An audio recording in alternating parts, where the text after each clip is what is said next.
Ring it, smile, and stay away from the wheel. Adrian Cole said it without turning his head. His hand rested lightly beneath my elbow for the cameras. His fingers pressed hard enough to warn me not to move. Behind us, the Sound Grace sat secured to the Port Townsend terminal, dressed in white lights and centennial banners. Employees, officials, reporters, and harbor span representatives crowded the dock. The company sail waited on the walnut table beside us. I was supposed to ring Samuel's brass bell, smile, and place my deciding vote beneath Adrian's signature. Instead, I looked through the wheelhouse glass. The helm was centered. The rudder-feedback needle sat 6 degrees to starboard. A vessel tied motionless to the dock should not have been arguing with itself. Adrian leaned closer. Nobody came to hear an old surveyor question the future. I did not answer. I rang the bell once, walked to the signing table, and slipped a small red survey tag beneath the sale documents. Adrian never saw it. If he had, he would have known that in my profession, red meant only one thing: unsafe to certify. Before I tell you why that 6-degree error threatened an entire ferry company, let me know where you're listening from. If you've ever been treated as though age erased your judgment, leave a comment, tap like, and subscribe. What happened next began 6 weeks earlier with a complaint most executives would have called insignificant. My name is Evelyn Mercer. I was 71 years old that fall, a retired marine surveyor, and the largest individual shareholder of North Passage Ferry and Freight.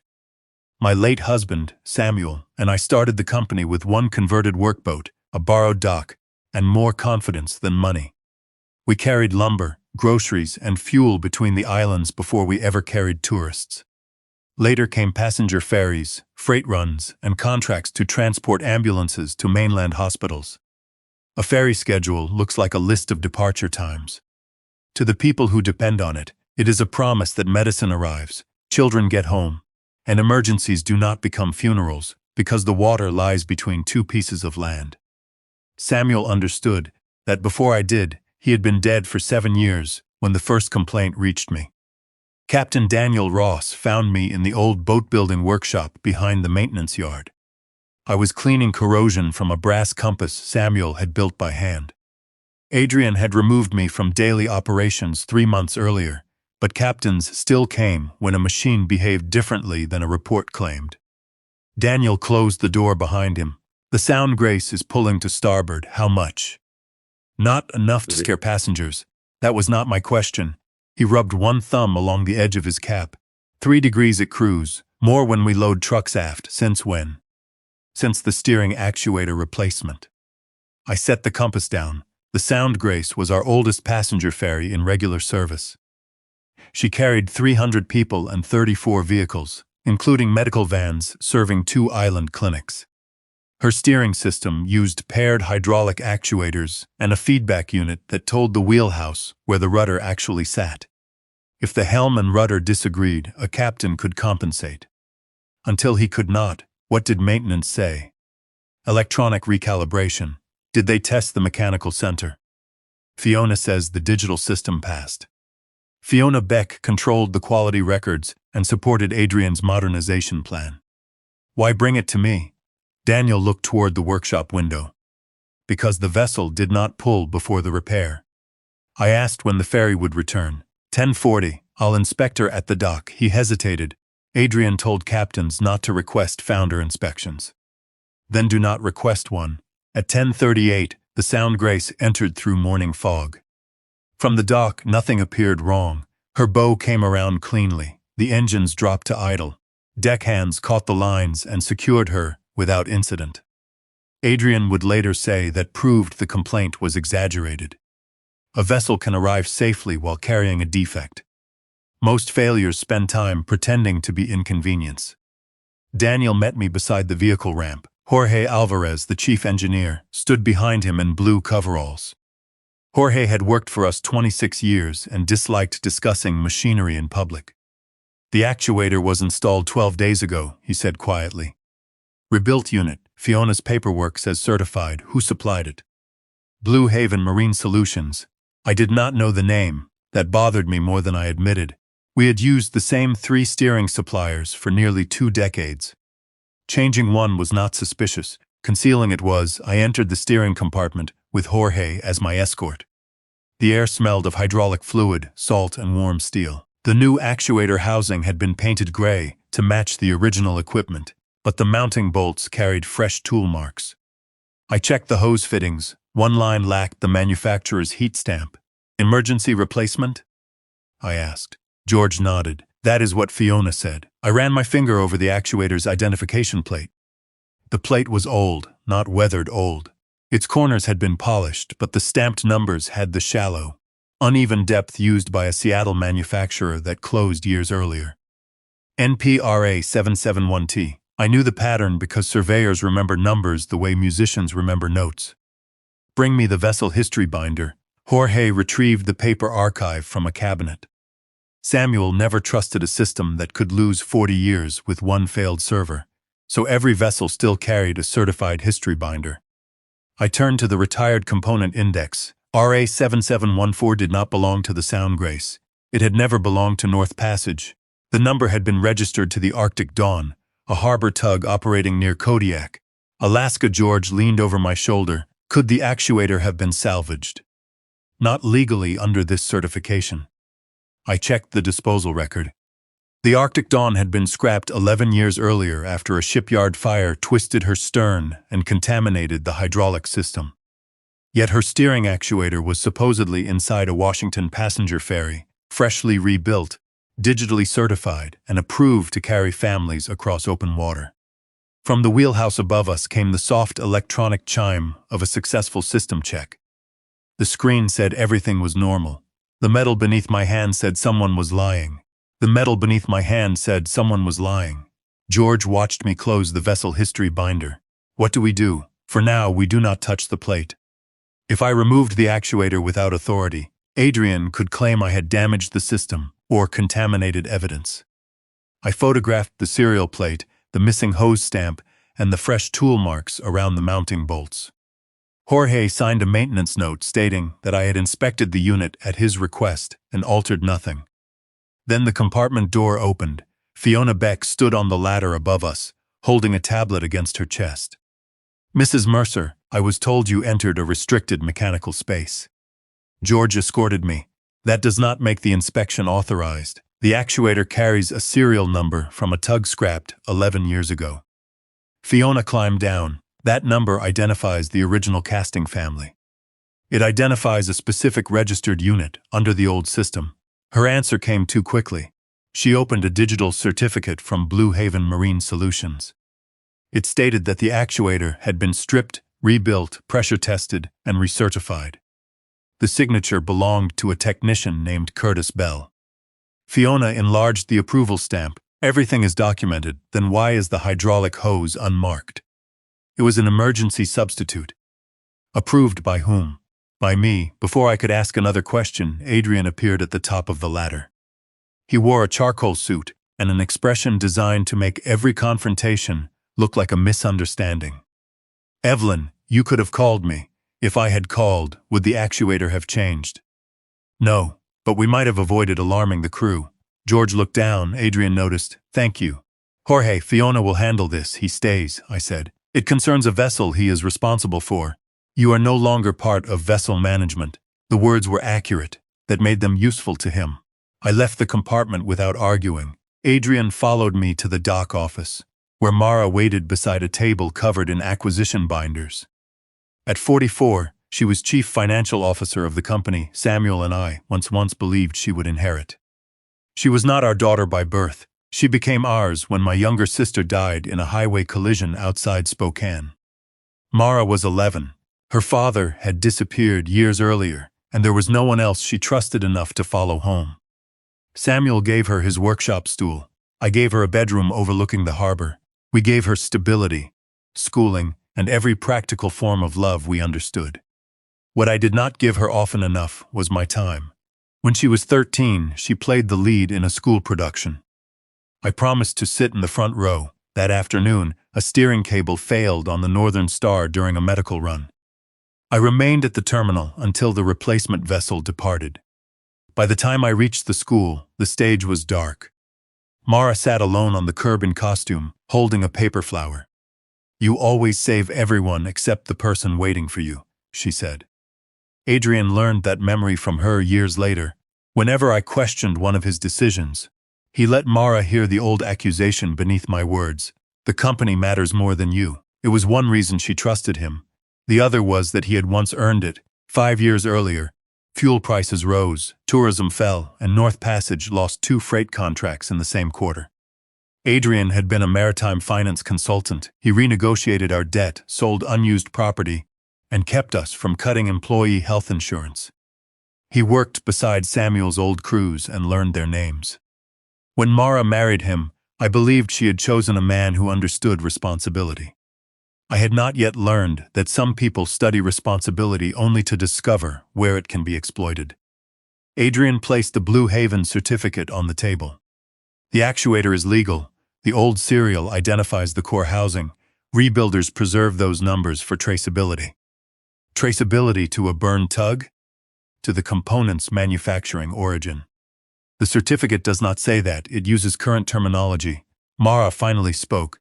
Aunt Eve, systems change, metal does not. Her pencil stopped moving. Adrian showed me supplier records. Blue Haven had purchased remaining inventory from dissolved marine companies, including the manufacturer that built the original actuator. He added pressure test results and an email from outside counsel saying rebuilt components could retain historical identifiers if fully recertified. On paper, the explanation was possible, not convincing, possible. That was enough to prevent accusation. He had an answer for every document. None explained why the Sound Grace had begun pulling to starboard. We will recalibrate the feedback unit, Adrian said. If the drift continues, we will remove the actuator. Before the medical transport. Mara looked at him. Adrian paused. Yes, put that in writing. Mara's expression hardened. You came here to inspect a part. Now you're testing whether I'm loyal to my husband. I am testing whether the vessel is safe. That is how it always begins with you. The paper flower returned to the room between us. Adrian touched her shoulder. Evelyn is worried. She spent her life expecting the worst from machines. And from people, Mara said. I gathered my photographs. Adrian opened a black binder before I could leave. One more thing. Inside were 8 months of inspection records covering steering, propulsion, and emergency control components. Each page contained a blank line beside my retired surveyor number. We are cleaning up the legacy files before Harborspan's due diligence, he said. These units were maintained under procedures you created. We need your acknowledgement that the inspection standards remained valid during the transition. I did not inspect these vessels. You are not certifying each repair. You are confirming the legacy program. Mara pushed the binder toward me. It protects the company. I turned the first page. The Sound Grace actuator was listed among the approved components. So was the unmarked hydraulic hose. Adrian placed a pen beside my hand. 8 months. He said, one signature on each section, and this confusion ends.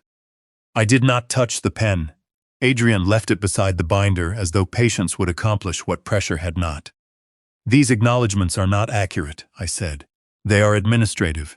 They attach my surveyor number to work I never witnessed. Mara closed the binder. You are turning a paperwork cleanup into an accusation. No, I am refusing to make a false statement. Adrian leaned back. He did not argue. People like him understood that anger could make resistance look principled. Calmness made it look unreasonable. Then we will revisit it when you are less upset. He had learned to describe my certainty as emotion and his ambition as procedure. I left with my photographs still in my folder. The following morning, my key no longer opened the inspection cabin. The cabin sat above the old maintenance pier, a narrow room with windows facing the harbor and dry dock. Samuel and I had worked there before North Passage had a headquarters.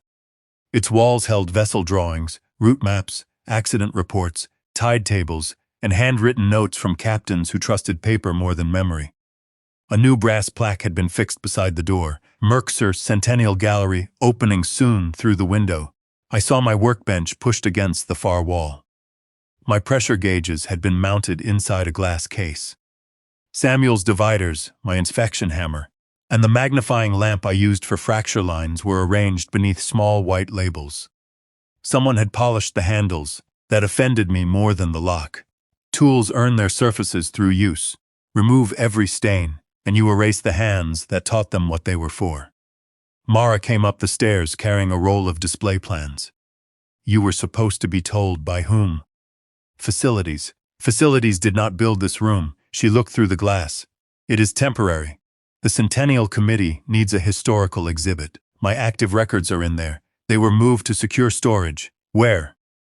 Records management. Who authorized that? Adrian and I did. The harbor wind pressed her coat against her legs. This company cannot remain arranged around your habits forever. Those habits include knowing where the inspection histories are. They are digitized. So was the certificate for the burned tug. Her jaw tightened. You promised not to make every conversation about Adrian. I made no such promise. I faced the locked door. What happened to my brass survey seal? It is part of the exhibit. I do not see it. It may already be in the display archive, maybe. Mara exhaled. I have a finance meeting in 10 minutes, then take 30 seconds and tell me where it is. I do not know. That was the first honest answer she had given me since I found the actuator plate. She turned to leave, then stopped. The insurer updated the access rules. You cannot enter engine rooms, steering compartments, or active maintenance areas without written authorization and an escort. I have always used an escort. Now the escort has to be approved by operations, Adrian. Yes, so the person I am questioning decides where I am allowed to look. He is the chief executive officer, and I am still the largest individual shareholder. That does not make you a licensed employee. Her voice was controlled, but the old hurt beneath it had sharpened. You said you wanted me to lead one day, but every time I make a decision you dislike, you remind me who built the company. I remind you because you are allowing someone else to dismantle it. Her hand tightened around the plans. There it is, what? The part where you saved the company from me.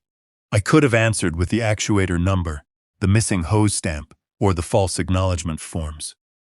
All of it would have been true. None of it would have answered. What she meant. She walked down the stairs before I found better words. I spent the afternoon in Samuel's old boat-building shop. It had no network access and little heat, but the locks still belonged to me. I spread my photographs across the work table and sketched the actuator mounting from memory. Lucas stopped by in apprentice coveralls. He was 21, tall like Adrian, but he listened the way Samuel had. Mom said you are not supposed to be near active vessels. I am not near one. She also said I should not help you inspect anything. Then do not. He looked at the photographs. What is wrong with that plate? It belongs to another vessel. Could it be a remanufactured core? Yes, but you do not think it is. I think the part and the paperwork disagree. That is not proof. No, good, I said. Engineers should not confuse suspicion with proof. A maintenance truck passed outside, then slowed beside the rear gate. George entered only after it disappeared. He placed 2 photocopied disposal manifests on the table. Both listed certified steering components removed from North Passage vessels and transferred to Pacific Shore Metal Recovery. Why are you showing me these? Because the loads never reached Pacific Shore. My brother-in-law works their receiving yard. George pointed to the departure times. The trucks leave after evening shift, same white tractor, no markings, the sealed crates go out full. And then, 3 or 4 nights later, crates come back through the freight gate. Empty? He shook his head. Fiona logs them as rebuilt inventory. Have you opened one? No, they changed the locks. He unfolded a handwritten weight sheet maintained by the yard crew. Outgoing crate 12B had weighed 186 pounds. A crate bearing the same number returned 4 nights later at 184. 2 pounds lighter, too close to be empty, too close to be coincidence. There is another return tonight. Jorge said, after midnight, what is listed inside? Nothing. No manufacturer, component number, or purchase order. Then how do you know it matters? He slid the final sheet toward me. The declared weight was 192 pounds. I had supervised enough installations to recognize the number before I finished reading it. With its mounting frame, paired cylinders, and shipping braces, a complete steering actuator assembly for the Sound Grace weighed exactly 192 pounds. The crate was due after midnight. I did not go to the freight gate. That was exactly what Adrian would expect me to do. A younger version of me might have waited in the dark, photographed the truck, and forced open whatever arrived. Age had not made me timid. It had taught me that evidence becomes useless when pride touches it first. Instead, I asked Lucas a question the next morning. What is the Centennial Committee displaying from the original steering systems? He checked the inventory on his tablet. Samuel's manual tiller linkage, an emergency hand pump, and one retired actuator cutaway. Has the hand pump been cleaned? Not yet, then the exhibit is incomplete. By noon, Lucas had obtained written permission for me to inspect the old hand pump in the dockside maintenance bay.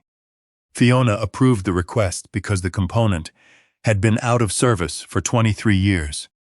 She assigned Lucas as my escort. The permission covered one item, one bay, and 45 minutes. Adrian had reduced my life's work to a visitor appointment.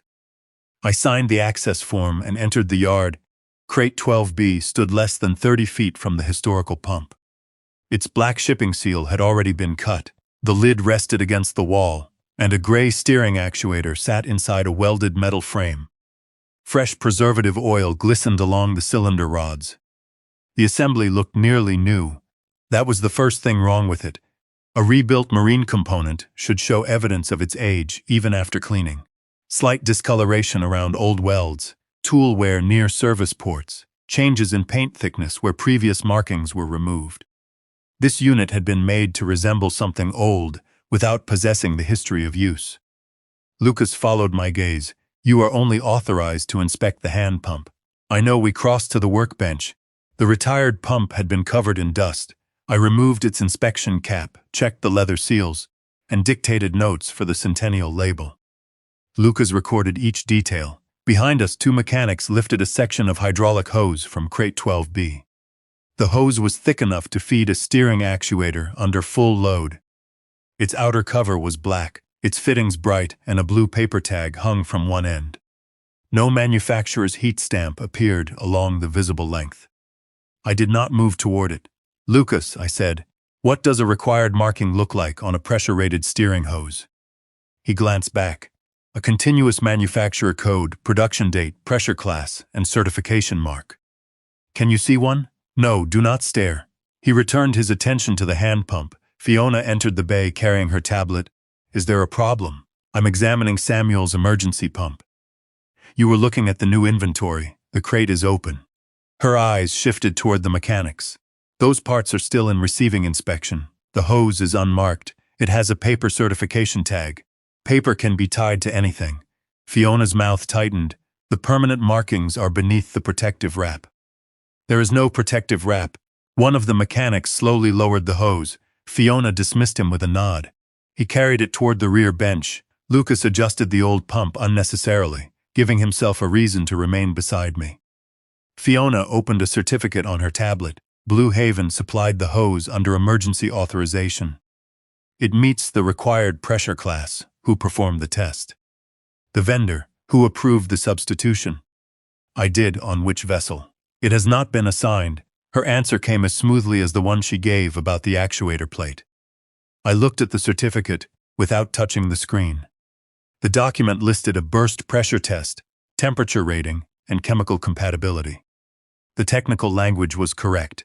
The format looked professional. The approval code at the bottom was not from any classification society I recognized.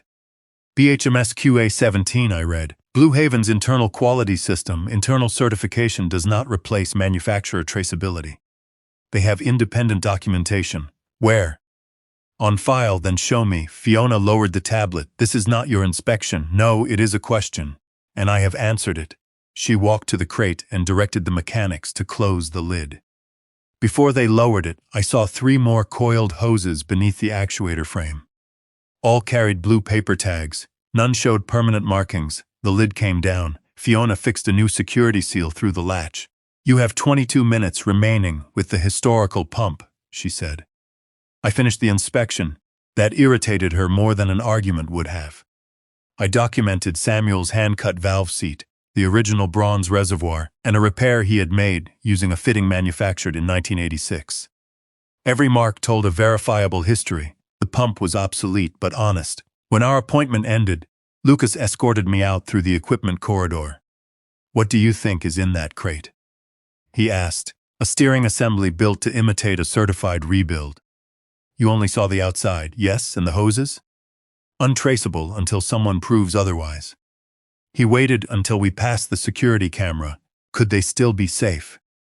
They could. You do not sound convinced. Safety is not a mood, Lucas. It is a claim supported by material, origin, testing, and custody. Remove one, and you may still have a good component. Remove all four, and you have faith wearing a paper tag. At Samuel's workshop, I searched the public vendor registry. Blue Haven Marine Solutions had been formed 14 months earlier in Tacoma. Its listed office was a mailbox inside a commercial shipping store. No fabrication facility appeared under its name. No marine testing accreditation appeared in the state database. That did not prove fraud. Small rebuilders often leased equipment or subcontracted tests. I then searched North Passage's purchase system through the shareholder portal I was still legally entitled to use. Fiona had approved 6 Blue Haven hose assemblies. 2 were assigned to warehouse reserve. 1 was listed for the Sound Grace. The remaining 3 had been transferred that morning to the Rain Shadow. The Rain Shadow served our northern island route. Smaller than the Sound Grace, she carried passengers, delivery trucks, school vans, and whatever emergency vehicle required mainland access. I opened the schedule. The following Tuesday, Island County Medical Services had reserved the first vehicle position on the 6:10 a.m. crossing. The passenger note was brief: critical care ambulance transport. Patient must remain connected to mobile respiratory support. Priority boarding required. I read the maintenance release attached to the sailing plan. The Rain Shadow's steering hoses were scheduled for replacement on Sunday night. The work order specified the Blue Haven batch. Fiona had already marked the components approved for installation. The ambulance crossing gave me a deadline I could not ignore. I requested an emergency board review for Monday morning, less than 24 hours before the Rain Shadow was scheduled to carry the critical care patient. I attached photographs of the unmarked hose, Blue Haven's mailbox address, the actuator plate from the Arctic Dawn, and Fiona's internal certificate. What I did not have was an independent pressure test. Helen Park would later tell me that was the moment I stepped onto unstable ground. At the time, I believed the risk justified moving quickly. The board met in the glass conference room above the terminal. Adrian sat at the head of the table. Mara sat to his right, with Fiona beside her, 2 outside directors joined by video. I placed the photographs in front of each director. The Rain Shadow is scheduled to receive unmarked steering hoses tonight, I said. The batch has no visible manufacturer traceability and no recognized third-party certification. Tomorrow morning, that vessel is carrying a patient on respiratory support. Adrian did not look at the photographs. Has the hose failed a test? It has not been independently tested. Has it been installed? Not yet. Then what exactly are you asking the board to stop? The installation and sailing until the parts are verified. Fiona opened a digital folder on the wall screen. Blue Haven provided pressure documentation, material declarations, and a warranty. The hose is an emergency-compatible substitute. An internal certificate from an unaccredited mailbox company is not enough. Blue Haven subcontracts fabrication and testing to whom? That information is commercially confidential. Safety is not confidential. Mara shifted in her chair. Aunt Eve, you are asking us to cancel a medical transport based on what you did not see stamped on a hose from across a maintenance bay. I was 15 feet away. You were not authorized to inspect it. I did not touch it. Adrian leaned forward. This is not the first time Evelyn has raised concerns about modern components because they do not resemble the system she used 20 years ago. The serial plate belonged to a burned tug, and the legal opinion explains how rebuilt cores retain historical numbers. The Sound Grace began pulling after the replacement. Captain Ross reported a minor feedback variance. It was corrected through recalibration. Was it load tested afterward? Fiona answered, the digital system passed. That was not my question. Outside Director Robert Hale adjusted his glasses on the screen. Evelyn, do you have evidence of an actual defect? I have enough evidence to require verification. That is not the same thing. He was right. I hated him for being right in the room Adrian controlled. I asked the board to postpone the installation for 48 hours and use a certified spare. Adrian said the spare would disrupt another vessel's maintenance and cost nearly $80,000. Mara looked at the route chart. The patient's transport was coordinated with the hospital. Canceling could delay treatment, then use the spare. We cannot solve every concern by spending money we do not have. Money is not the first obligation of a passenger vessel. Mara's pencil struck the table. You think I do not know that? I saw the conversation changing and failed to stop it. This is not about what you know. It is about what you are allowing. The room went quiet. Mara closed her folder. Adrian did not need to defend himself. I had made the wound personal for him. The vote failed 3-2. Adrian, Mara, and Robert voted to proceed under Fiona's supervision. I voted to delay. Director Susan Kim joined me, but said she needed more evidence before supporting broader action. The board required a dockside steering test before departure. It was a compromise that sounded safer than it was. That evening, the rain shadow remained in the maintenance berth. I stayed in Samuel's workshop, preparing a written notice for the safety committee. At 8:47, the terminal alarm sounded. 3 short blasts, steering control fault. I stepped outside. Emergency lights flashed along the pier. Mechanics ran toward the rain shadow. The vessel's horn sounded once, though no crew member had ordered it. George met me near the gate. What happened? Wheelhouse system came alive during the hose installation. Rudder actuator moved hard to port. Was anyone near it? One mechanic was under the linkage 10 seconds earlier. Fiona stood on the upper deck with a radio. Adrian arrived moments later, followed by Mara and the security director. Adrian pointed at me. Where were you? In the workshop, the security director held up a tablet. The wheelhouse access log shows Evelyn Mercer's retired credential at 8:39. That credential was deactivated. It authenticated successfully. Mara stared at me. You went aboard. No, your badge opened the wheelhouse. My badge is in the archive display. Adrian's face changed with practiced reluctance. Security has video. In the terminal office, the recording showed a woman entering the maintenance corridor at 8:36. She wore my red survey jacket and a gray cap. At 8:39, she held my retired badge to the wheelhouse reader and disappeared inside. 8 minutes later, the steering alarm activated. The camera never captured her face. Adrian paused the video. You challenged the installation this morning. Tonight, someone wearing your jacket entered the restricted wheelhouse with your credential. I was not on that vessel. Mara looked at the image, then who was? That is what we should determine. Adrian's voice softened. Did you intend to demonstrate a fault? No. Did you touch the control system or ask anyone else to? No. Fiona placed the brass survey badge on the table. Security had found it inside the wheelhouse. The retired seal was still missing. Mara requested an emergency vote. Until the investigation concluded, I would be suspended from every vessel, archive, maintenance area, and company system except shareholder notices. She voted in favor, so did every other director. When the meeting ended, I returned to Samuel's workshop and replayed the recorded video on the copy Susan had insisted I receive. I stopped it as the woman reached for the badge reader. Her sleeve pulled back half an inch. A dark curved mark appeared on the inside of her wrist. Not a shadow, a tattoo, 3 narrow waves beneath a small black star. I had seen it every week for 4 years on Fiona Beck's right wrist. The tattoo was not enough. A blurred image of 3 waves and a black star could suggest Fiona. It could not prove she had entered the wheelhouse, triggered the steering system, or planted my badge. If I accused her immediately, Adrian would say I was interpreting shadows to protect myself. I had already made that mistake once, so I did something harder than confrontation. I apologized. The emergency board meeting took place the following afternoon. My suspension had already been announced to senior staff, though Adrian described it as a temporary safety precaution rather than discipline. I entered the conference room carrying no photographs, no vessel records, and no written objections. Mara watched me take my seat. Adrian folded his hands. Evelyn, the board would like to understand whether you intend to challenge yesterday's decision. No. The answer unsettled him. I looked toward the 2 outside directors on the screen. I entered a maintenance area under a limited heritage authorization and allowed my concerns to extend beyond that authorization. I then brought an incomplete case before the board. Susan Kim studied me carefully.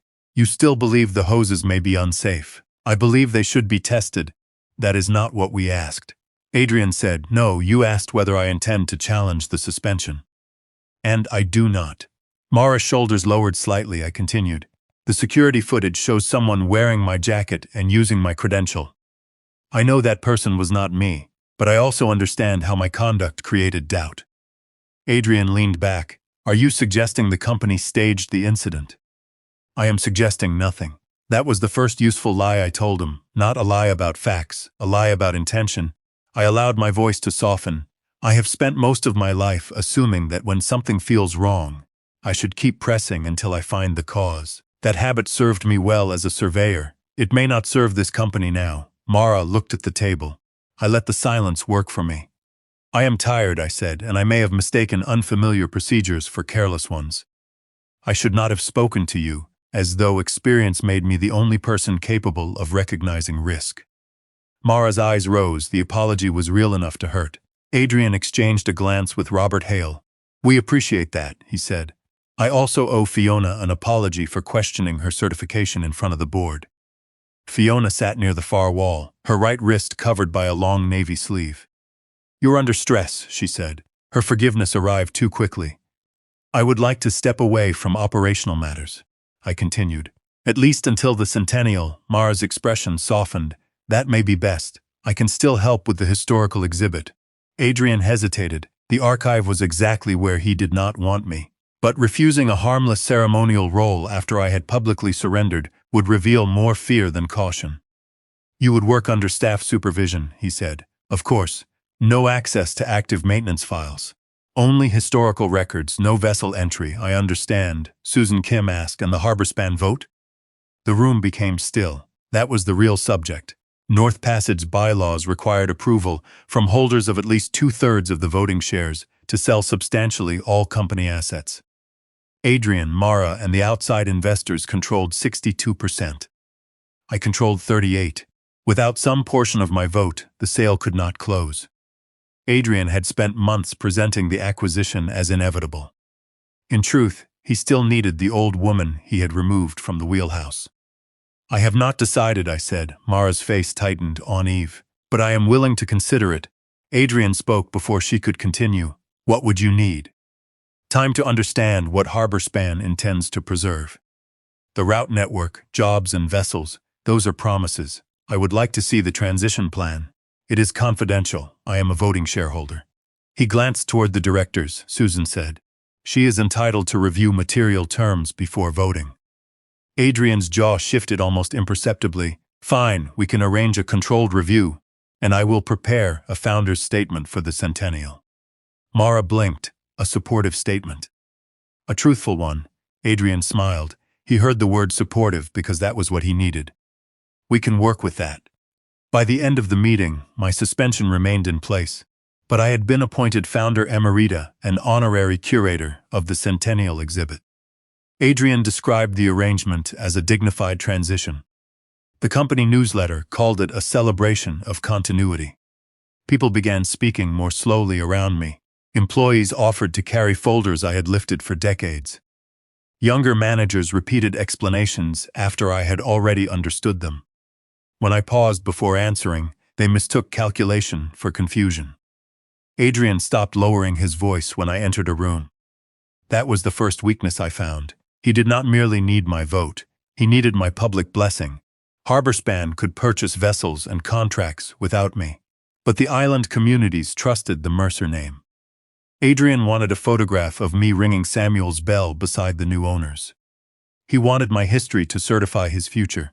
3 days later, Lucas escorted me into the unfinished Centennial Gallery. My inspection cabin no longer resembled a workplace.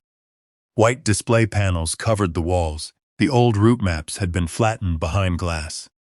My tools sat beneath lights that made them appear more valuable than they had ever looked in my hands. I moved slowly from case to case, dictating label corrections. Samuel's dividers had been identified as drafting compasses. My inspection hammer was labeled a ceremonial mallet. I corrected neither one immediately. A woman believed to be harmless is allowed to notice things. At the final display case, I stopped. The brass plate read, Evelyn Mercer's Richard Survey seal used in more than one 400 vessel inspections. Beneath the label was a fitted blue velvet recess. Empty. Lucas checked the case lock. No sign of damage. Opened the inventory record. He scanned the exhibit tablet. The seal was transferred out of display preparation. By whom? His thumb stopped moving. The record says you. I did not authorize that. He turned the screen toward me. The transfer time was 8:29 on the night of the rain shadow steering alarm. 10 minutes before someone wearing my jacket entered the wheelhouse. The record also showed where the seal had been sent. Quality Certification Office, recipient, Fiona Beck. Fiona's name on the seal transfer record was the kind of clue that makes an angry person feel certain. I had learned not to confuse certainty with proof. I photographed the screen with Lucas beside me, then asked him to export the inventory record through the archive system. He hesitated before pressing the command. Will Dad see that I did this? Yes. Then why not take a picture and leave it there? Because a photograph can be called incomplete. A system export shows the field's user history and time. Lucas sent the file to my shareholder email and signed the archive log. When we left the gallery, I did not mention Fiona's tattoo, the missing seal, or the transfer record to Adrian. I called Helen Park. Helen had spent 28 years inspecting commercial vessels for the Coast Guard before opening a marine safety consultancy in Bremerton. She and I had disagreed professionally so often that Samuel once said we could test steel simply by putting it between us. She answered on the fourth ring. What have you touched? She asked. Good afternoon to you too. What have you touched, Eve? Nothing since the actuator plate. That is not an answer. I told her about the sound grace, the unmarked hoses, the staged wheelhouse alarm, Fiona's tattoo, and the missing survey seal. Helen remained quiet. You have suspicions, she said. I have photographs. You have photographs taken by an interested shareholder who has already been accused of interfering with a vessel. The hose had no permanent markings, then obtained the hose lawfully. How? You do not, someone with custody does. I disliked the answer because it was correct. Helen continued, do not ask an employee to steal it. Do not intercept a shipment. Do not wander into another compartment with a camera. If the component fails, it must fail after a chain of custody. Adrian cannot turn into a story about you. I am not waiting for a passenger injury. Neither am I. Call me when there is a legitimate removed part. The opportunity came 2 days later. At 6:20 in the morning, Jorge called from the maintenance yard. One of the new hoses is sweating fluid at the crimp. Which vessel? The Rain Shadow. Was she underway? No. Pre-departure steering check. We canceled the ambulance booking before the patient left the clinic. Relief arrived first, then anger. What did Fiona order? Remove the hose, clean the compartment, and return the part to Blue Haven under warranty. Has it been removed? Not yet. Follow the ordinary procedure. No favors for me. George understood. North Passage policy required any failed steering component to be tagged at removal, witnessed by the chief engineer, photographed in place, and held for 72 hours before vendor return. The rule existed because Samuel once spent 6 months fighting a supplier that claimed a damaged valve had been contaminated after removal. By 8 o'clock, Jorge had completed the failure report. A deck mechanic and the Rain Shadow's captain signed as witnesses. The hose was placed in a clear containment sleeve and secured with a numbered seal. Fiona tried to waive the holding period. George refused. He did not mention me at noon. Harborspan's due diligence team requested all open safety reports. That forced Fiona to upload the hose failure into the acquisition file. Susan Kim then used her authority as chair of the board's safety committee to order an independent test. Helen called that afternoon. Now we have a component. The test took place at a certified materials laboratory in Tacoma. I observed through glass, but did not handle the hose or direct the technicians. The laboratory photographed the seal, matched it to Jorge's report, measured the assembly, and cut a sample from the outer cover.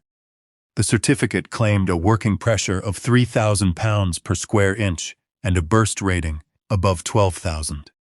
The hose began deforming below 2,000 at 340 pounds. The crimp slipped, hydraulic fluid sprayed into the laboratory shield.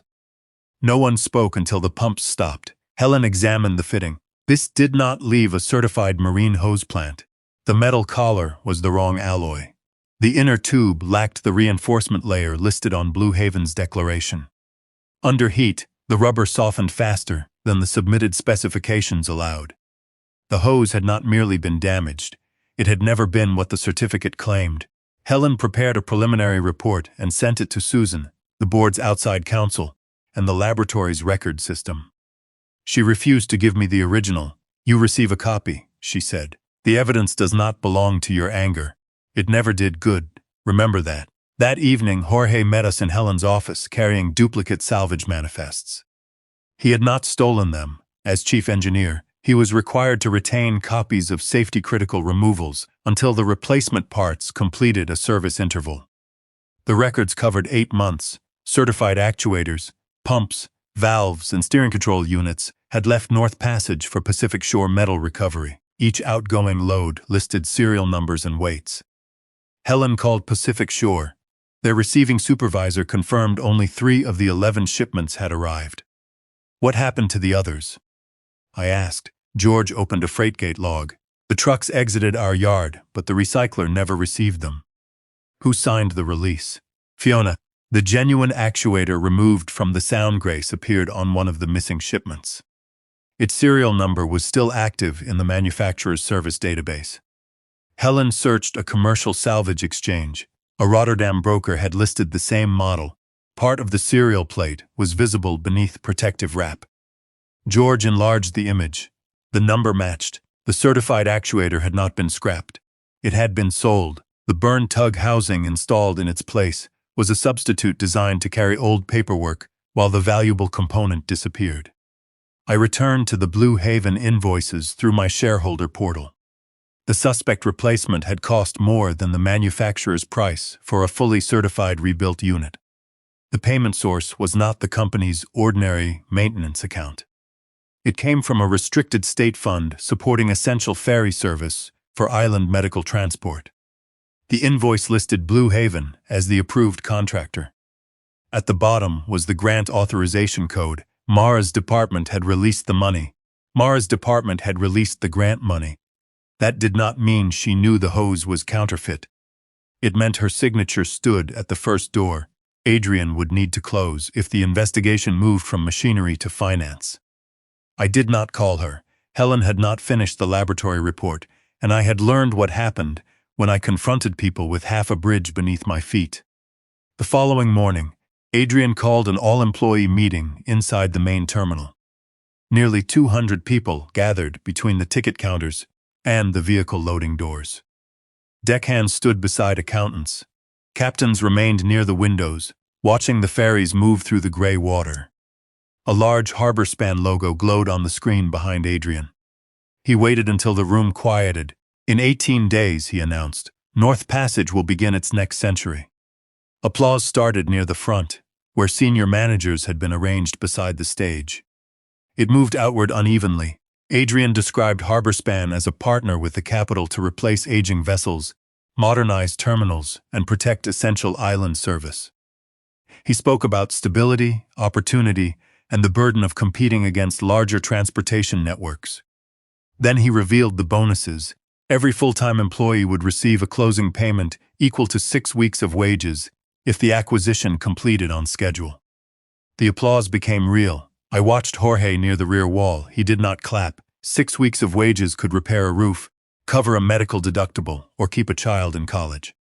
Adrian had transformed the sale from a corporate transaction into money already imagined inside employees' homes. Anyone delaying it would not merely question management. They would be taking something from everyone in the room. Mara stepped onto the stage to present the financial outlook.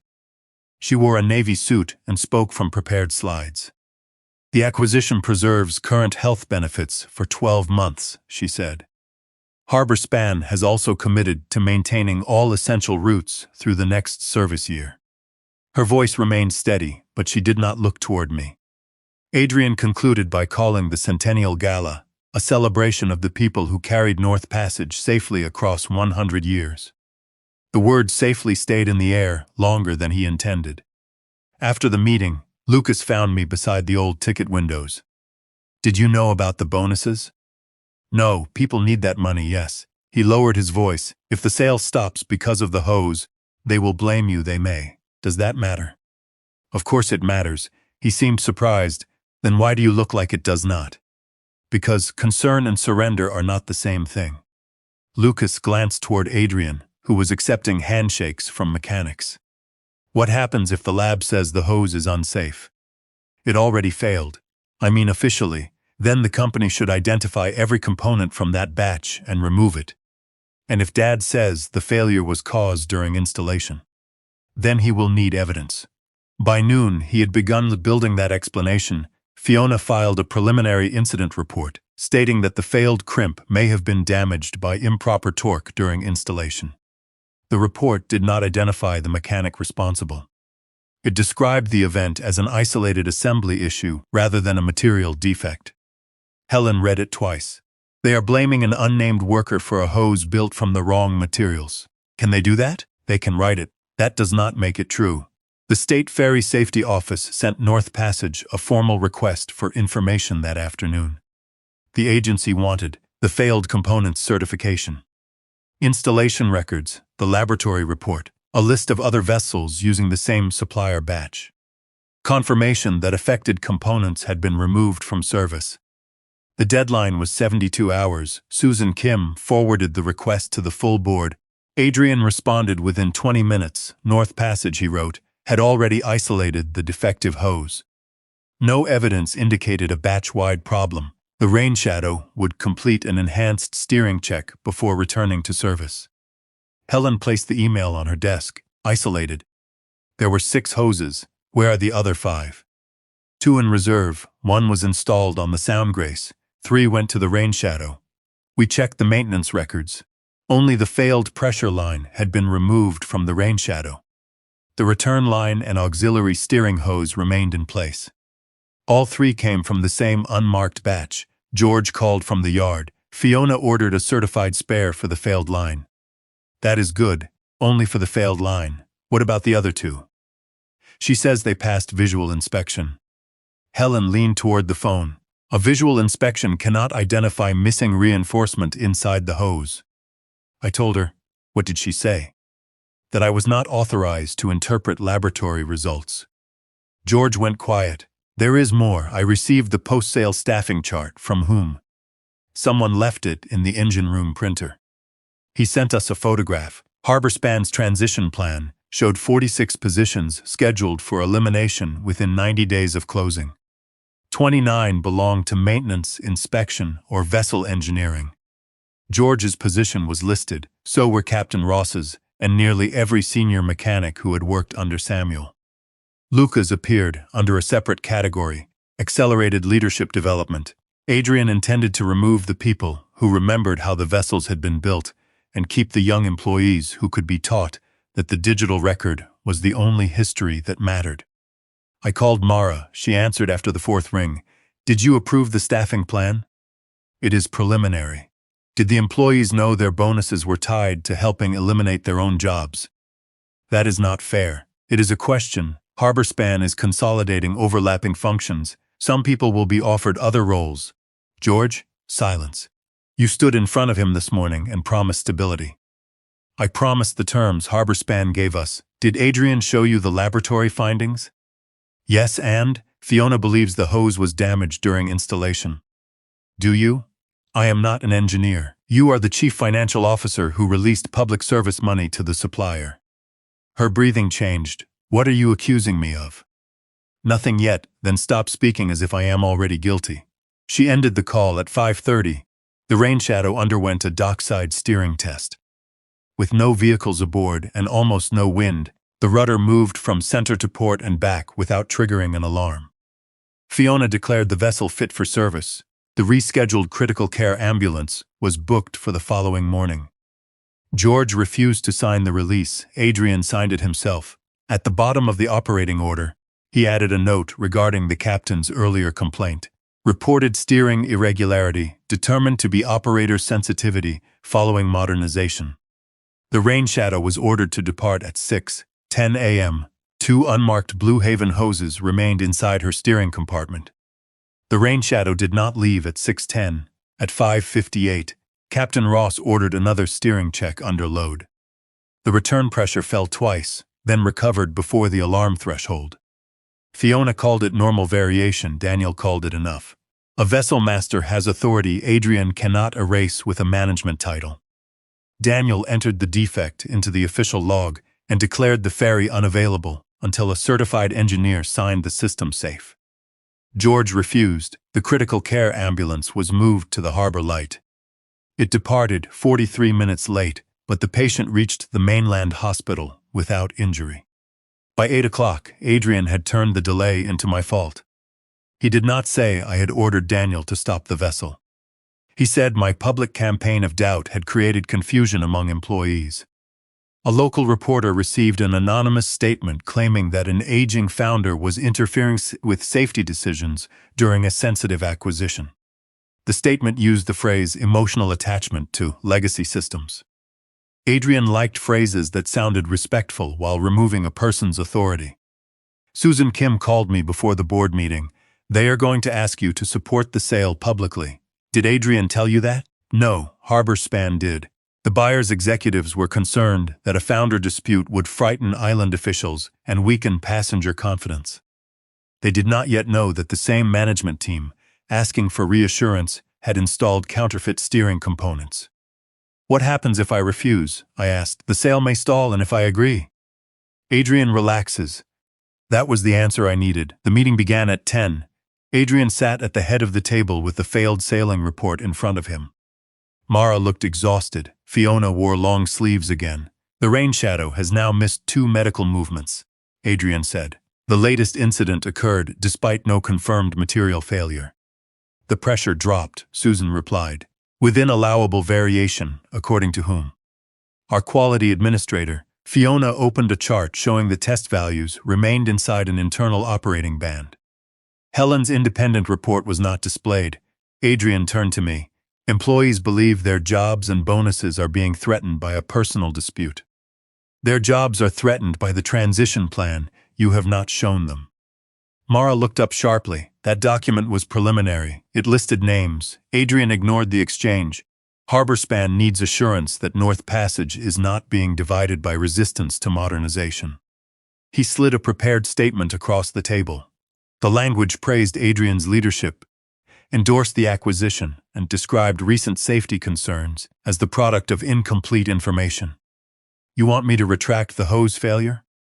No, we want you to acknowledge that management responded appropriately. They returned a vessel to service with 2 hoses from the same untraceable batch. The vessel did not sail, because the captain stopped it. Mara pressed her fingertips against her temple. Aunt Eve, what do you want? The honest answer was time. Time for Helen to finish the full testing, time to trace Blue Haven, time to learn why Mara's department had released restricted grant money. Time for Adrian to believe he had won. I picked up the statement. This wording is inaccurate. Adrian's expression hardened. Then suggest your own. I crossed out 3 paragraphs. In their place, I wrote, recent questions regarding modernization procedures are being reviewed through the company's established safety process. I remain committed to North Passage, its employees, and a transaction that protects essential island service. I have confidence that every material issue will be fully disclosed before any final vote. Adrian, read it twice. You are not expressly endorsing the sale. I am saying I expect to support a transaction that survives full disclosure. That is conditional, so is my vote. Susan leaned back in her chair. Robert Hale said, it gives Harborspan what it needs. Mara looked at Adrian. We should accept it. He did. That afternoon, I delivered the statement from the terminal steps. Reporters asked whether I had lost confidence in Adrian. I said no. They asked whether the safety concerns had been exaggerated. I said they were under review. They asked whether I intended to vote for the Harborspan acquisition. I expect to support a sale that honors its promises, I said. It sounded like surrender. Employees heard that the bonuses might still arrive. Harborspan heard that the founder would cooperate. Adrian heard what he needed most. The old woman had stepped back. Within 2 days, my archive restrictions were loosened. I could review historical route documents, centennial photographs, retired vessel records, and old grant materials under Lucas's supervision. Adrian even thanked me. "You did the responsible thing," he said outside the gallery. "I should have trusted the process sooner." His smile came easily. "That is all Mara ever wanted. He believed he had restored peace between us. What he had restored was access. The historical route files occupied 12 steel cabinets in the records annex. Lucas and I began sorting them for the Centennial exhibit. Most contained passenger counts, old dock agreements, state correspondence, and Samuel's handwritten notes about winter service. In Cabinet 9, a folder labeled Northern Island Essential Moots held documents from the previous year. The first pages were ordinary grant reports. The next pages were not. They showed transfers from the Restricted Maintenance Reserve into a temporary operating account. Each transfer had been described as an emergency service adjustment. The money should have paid for propulsion repairs, steering replacements, and medical route reliability. Instead, it moved out in 6 installments. The total was $287 million. Lucas stood behind me. Could it still be inside another company account? Possibly. I turned the page. 5 transfers had gone to Blue Haven Marine Solutions for component acquisition and specialized recertification. The 6th had gone to a company called Cole Harbor Development. Lucas stopped breathing for a moment. "That is Dad's marina project." Adrian had spent 3 years developing a private marina north of Seattle. He always described it as separate from North Passage and funded by outside investors. I checked the mailing addresses. Blue Haven Marine Solutions used a shipping store mailbox in Tacoma. Cole Harbor Development used an office suite in Bellevue. But the state grant reimbursement forms listed a correspondence address for both companies. The same waterfront parcel, the same building number, the same private marina Adrian claimed had nothing to do with North Passage. The two companies shared more than an address. They shared timing. Every payment to Blue Haven was followed within 48 hours by a transfer into Cole Harbor Development. The amounts were never identical. Adrian was too careful for that. Blue Haven received round payments for specialized recertification. Then Cole Harbor received smaller draws labeled equipment deposits and design advances. The pattern looked ordinary until Helen placed the dates beside the missing salvage shipments. A certified component left North Passage. Blue Haven invoiced us for a replacement. Cole Harbor received money. A foreign broker listed the original component for sale. The sequence repeated 7 times. Helen studied the spreadsheet in her office. "This is not maintenance fraud," she said. "Maintenance is the cover." Benjamin Cross, the maritime attorney Susan Kim had recommended, sat across from us. "What can we prove?" he asked. "We can prove the hoses failed," Helen said. "We can prove the certifications are false. We can prove at least one genuine actuator appeared overseas after it supposedly went to a recycler." Benjamin looked at me. "And the grant money?" "I can prove the transfers occurred." "I cannot yet prove Adrian controlled Blue Haven." "Good." Lucas did not join us. The address match involved his father, and I would not make him listen while we built a case from incomplete pieces. He had already chosen to help preserve records. He did not deserve to be used as a witness against his family before the facts could carry their own weight. Jorge attended because the salvage records belonged to his responsibilities. He spread duplicate manifests beside photographs from the Rotterdam broker. The serial number on the listed actuator matched the unit removed from the Sound Grace. The broker described it as a low-hour certified steering assembly, suitable for passenger service. North Passage had declared it scrap. The broker was asking $186,000. Blue Haven had charged North Passage $249,000 for the replacement housing built around the burned tug serial plate. "They profit twice," Jorge said.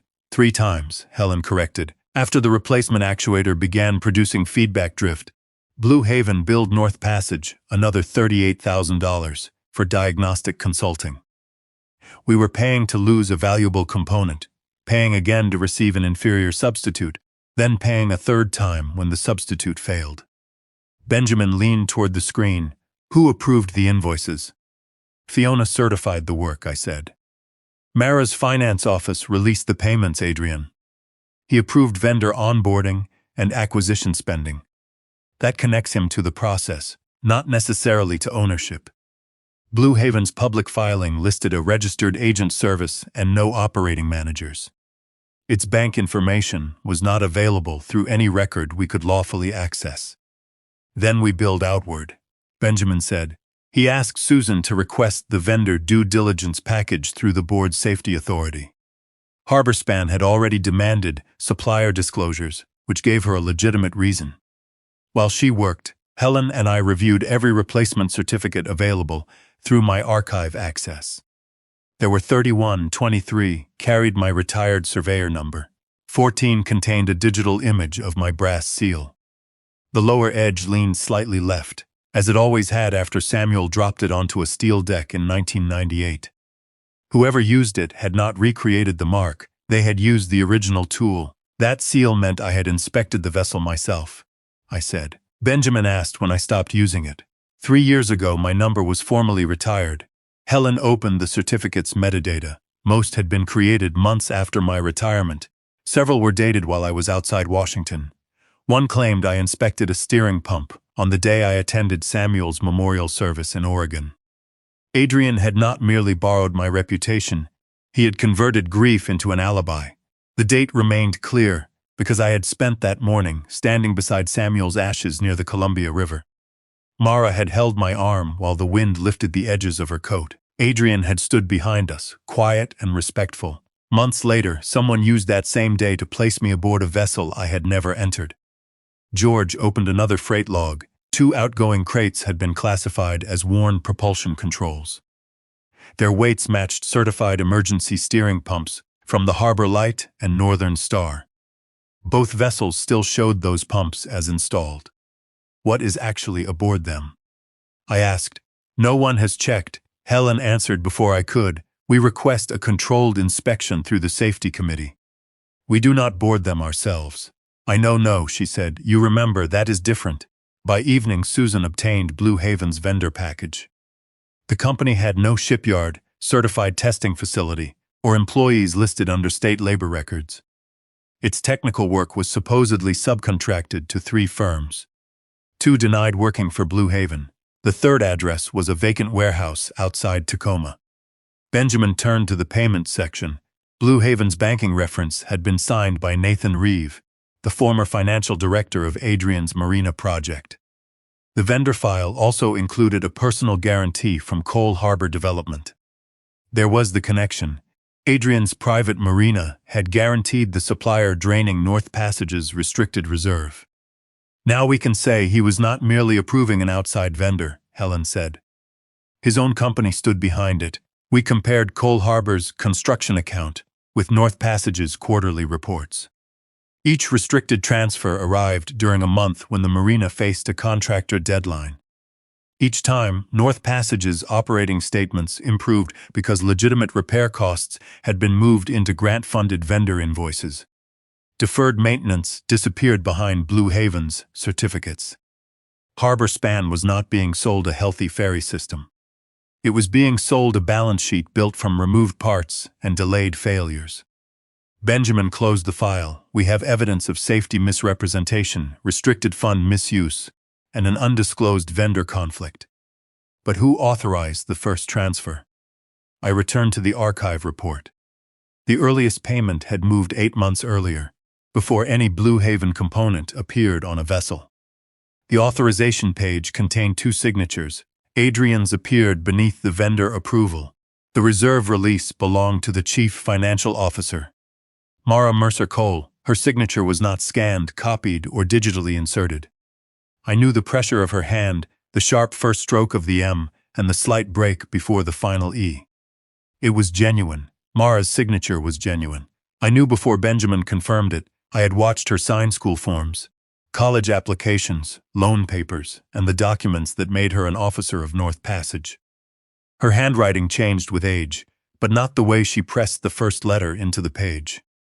I asked her to meet me at Fort Worden, away from the terminal and Adrian's offices. She chose a bench overlooking the water. Fog covered most of the sound, leaving only the low horn of a departing ferry and the white edge of its wake. Mara arrived without a coat. You said this was urgent. I handed her a copy of the reserve authorization. She did not ask where I found it. Her eyes moved directly to the signature. How much do you know? Enough to ask why you released restricted maintenance money to Blue Haven.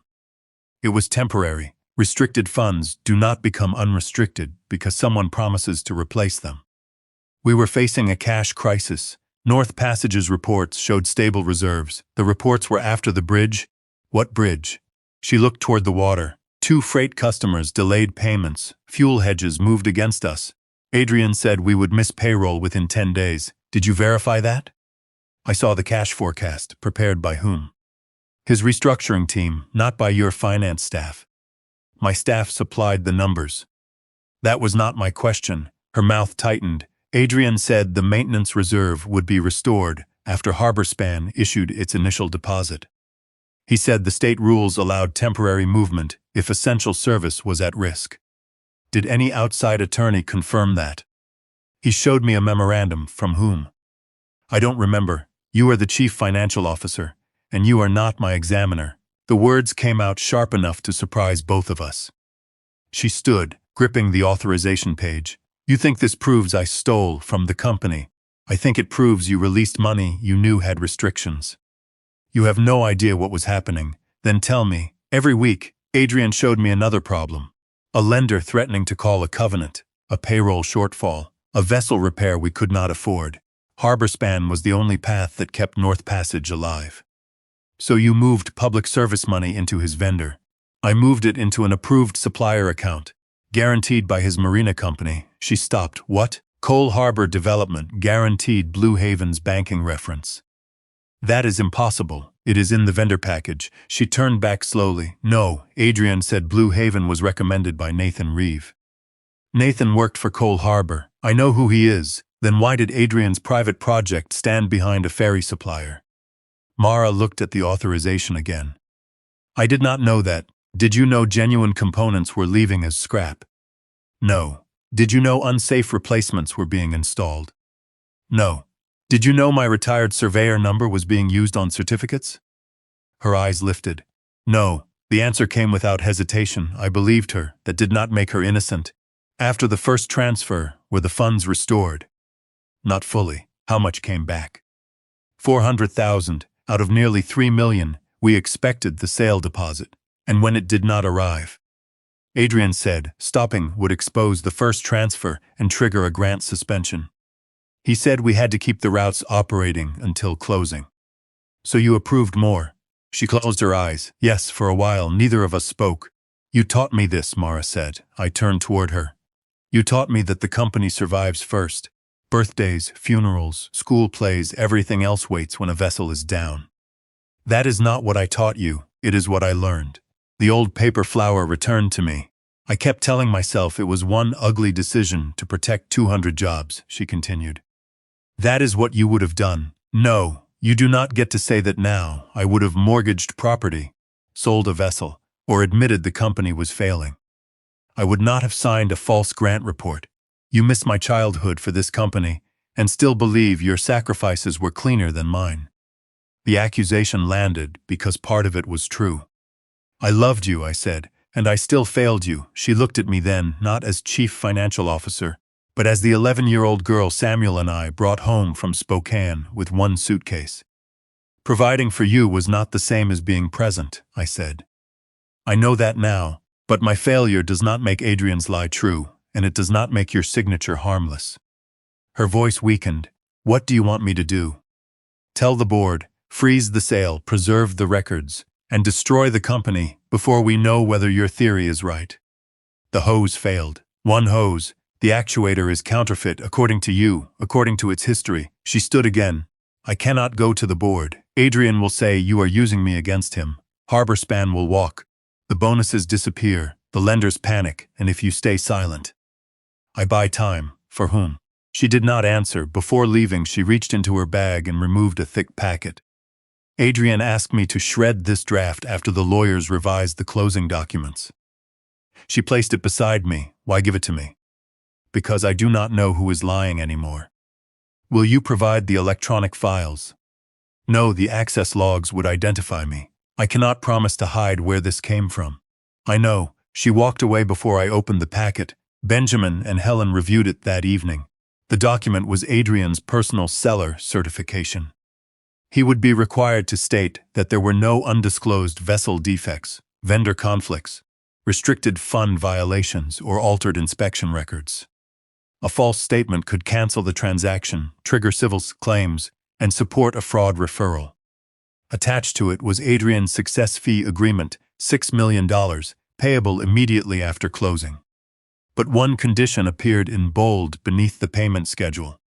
The fee would not vest unless the sale received the required supermajority shareholder approval. Adrian could hide behind Fiona's records, Mara's signatures, and my retired seal. But to collect his money, he still needed one thing from me. My vote. Adrian needed my vote. That was not power by itself. A person can refuse to open a door and still learn nothing about what is hidden behind it.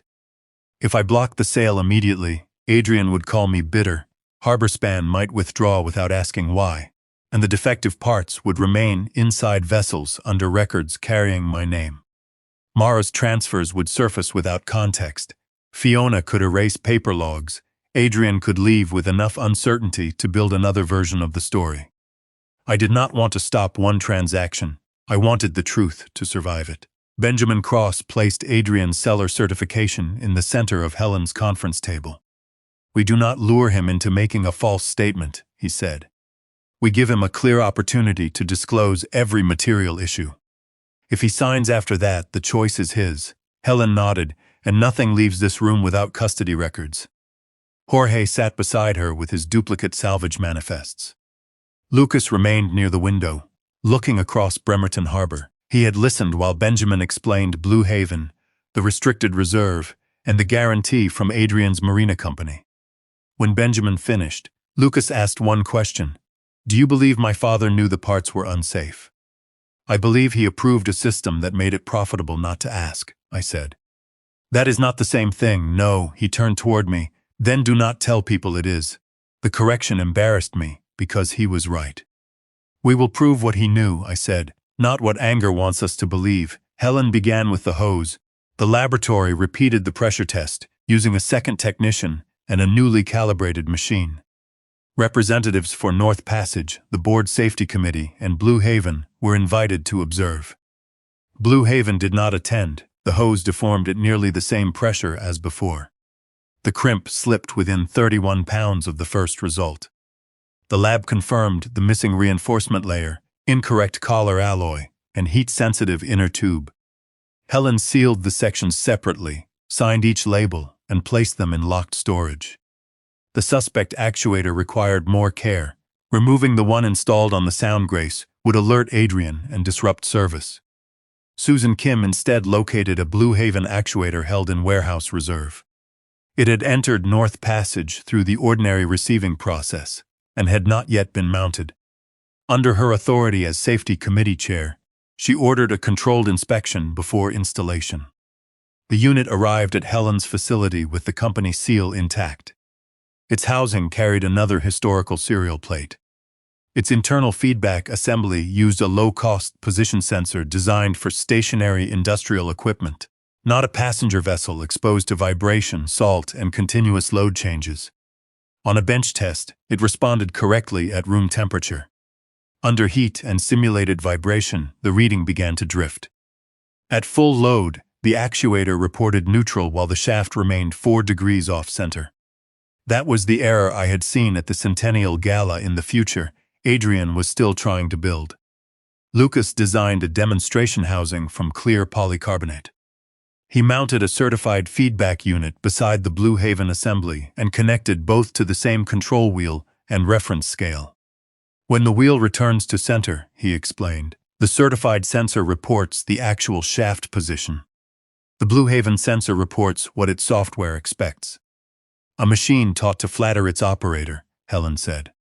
Lucas did not smile. "This is evidence, not theater." "Yes," I said, "which is why you control the display. I want the raw readings visible, no edited video, no hidden calibration." "Agreed." Jorge organized his records by vessel.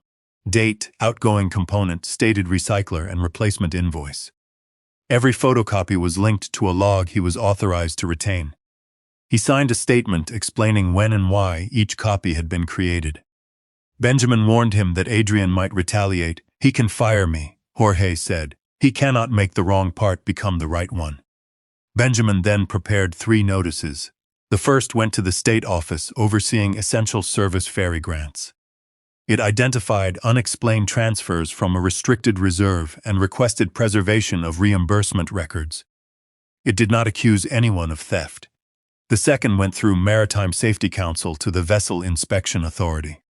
It included the laboratory findings, affected serial ranges, and the fact that management disputed whether the defect extended beyond one hose. The third was the most delicate.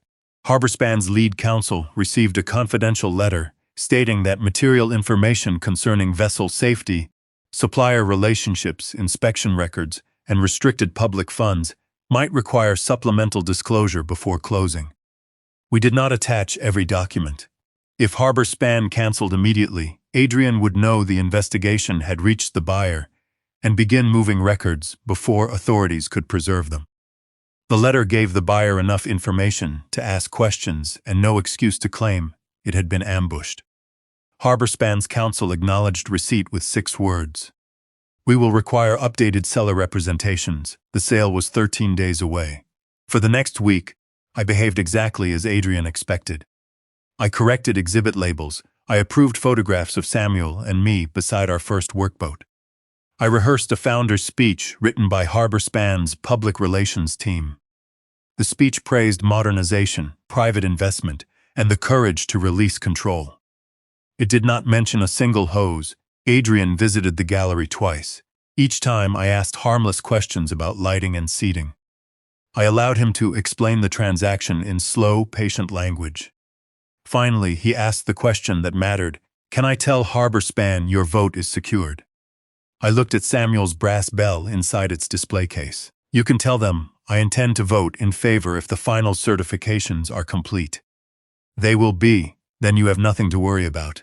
His smile returned. That afternoon, I signed a notice confirming that I planned to cast my shares during the scheduled closing, subject to review of final disclosures.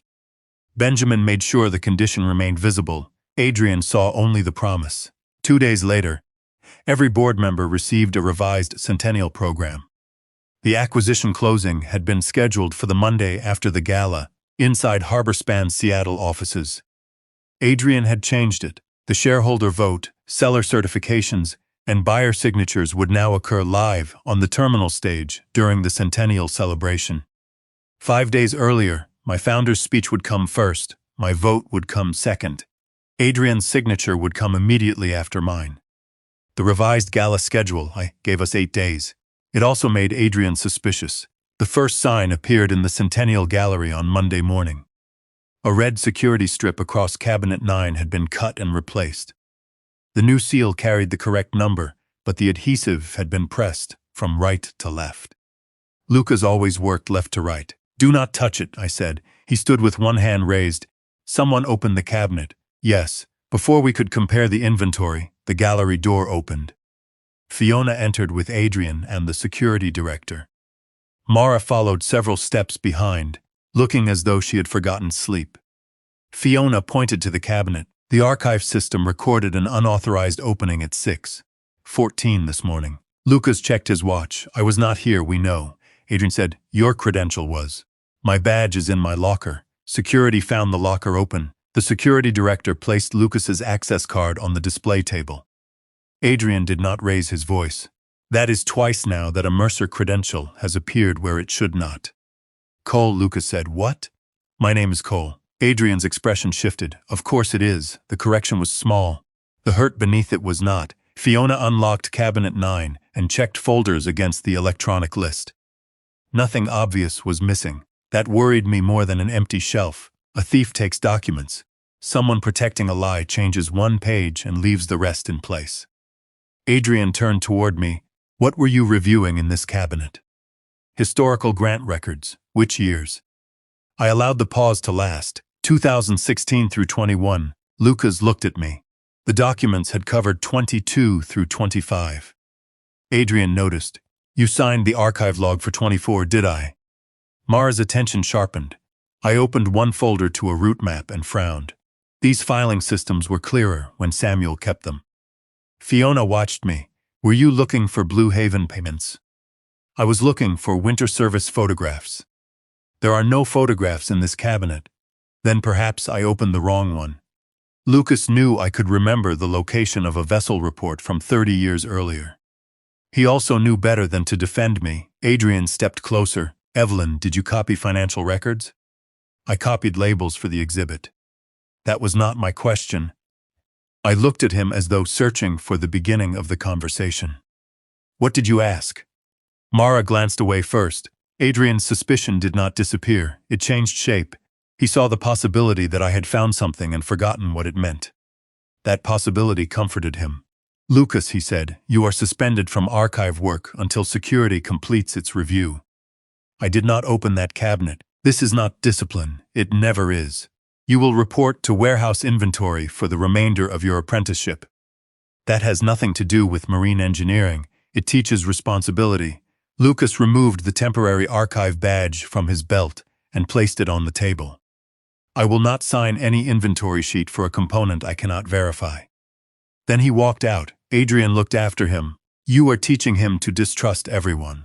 No, I said. Someone else is teaching him that. The answer was too clear. I corrected the mistake by picking up 2 brass identification tags from the display tray. This one belongs to the Northern Star. Fiona glanced at it. It belongs to the Harbor Light. I looked closer. You are right. I held up the second tag. And this is from the original freight winch. It is a retired bilge pump plate. I let embarrassment enter my face. My eyes are not what they were. Mara took a step toward me. Aunt Eve. I am fine. The denial sounded like the kind older people make when they fear someone has noticed the truth. Adrian studied the tags. He had spent weeks claiming age had weakened my judgment. Now I had given him a mistake he could repeat without inventing it. He ordered the security review narrowed to access misuse. Fiona was to move the grant folders to the headquarters vault before noon. The plan survived, but the documents were gone from my reach. That afternoon, Helen called. The Maritime Office accepted the preliminary safety notice. They want the serial ranges and second actuator report by Friday. The gala is Saturday, then we still have time. Benjamin was less optimistic. Harborspan's counsel had requested an updated disclosure meeting, but Adrian postponed it until the morning of the gala, claiming the company was completing an internal review. He is compressing every decision, Benjamin said. It also makes his certification more important. If he signs, he will. I sounded more certain than I felt. At 5:40, Jorge called from the employee parking lot. They terminated me, for what? Unauthorized duplication of confidential maintenance records. Did you cite the safety retention policy? Fiona said it changed last year. She showed me a digital revision dated 14 months ago. Blue Haven had been formed 14 months earlier. Where is your original notebook? In my truck, it has the handwritten crate weights and seal numbers. Do not leave it unattended. A car horn sounded behind him. George swore softly. What? My passenger door is open, the line filled with footsteps, then the scrape of metal. They forced the lock. Is the notebook there? No, what else is missing? He searched. Nothing. My wallet is here. Tools are here, even the cash in the console. Only the notebook, the original record connecting the midnight crates to the missing certified components. Call the police, I said. Then call Benjamin. George did not answer. What is it? There is something on the driver's seat. His voice had changed, a red survey tag. I looked toward the empty velvet recess where my brass seal had once rested. What does it say? Jorge read the handwritten words slowly. Unsafe to certify. Beneath them was my name. The red survey tag on Jorge's seat carried my name, but not my handwriting. I knew the difference immediately. I made the downward stroke in the E almost vertical. Whoever wrote this one curved it inward, as though imitating a signature from memory. Benjamin told Jorge not to touch the tag again. The police photographed it inside the truck, bagged it, and recorded the forced lock. They did not call it intimidation. They called it possible evidence connected to an employment dispute. That sounded small. Small words are often how serious investigations begin. The stolen notebook hurt us more. Jorge's duplicate manifests remained useful, but the handwritten crate weights and seal numbers were the original bridge between the midnight shipments and the components that later appeared overseas. We can still establish the pattern, Helen said, not as cleanly, no, but clean evidence and perfect evidence are not the same thing.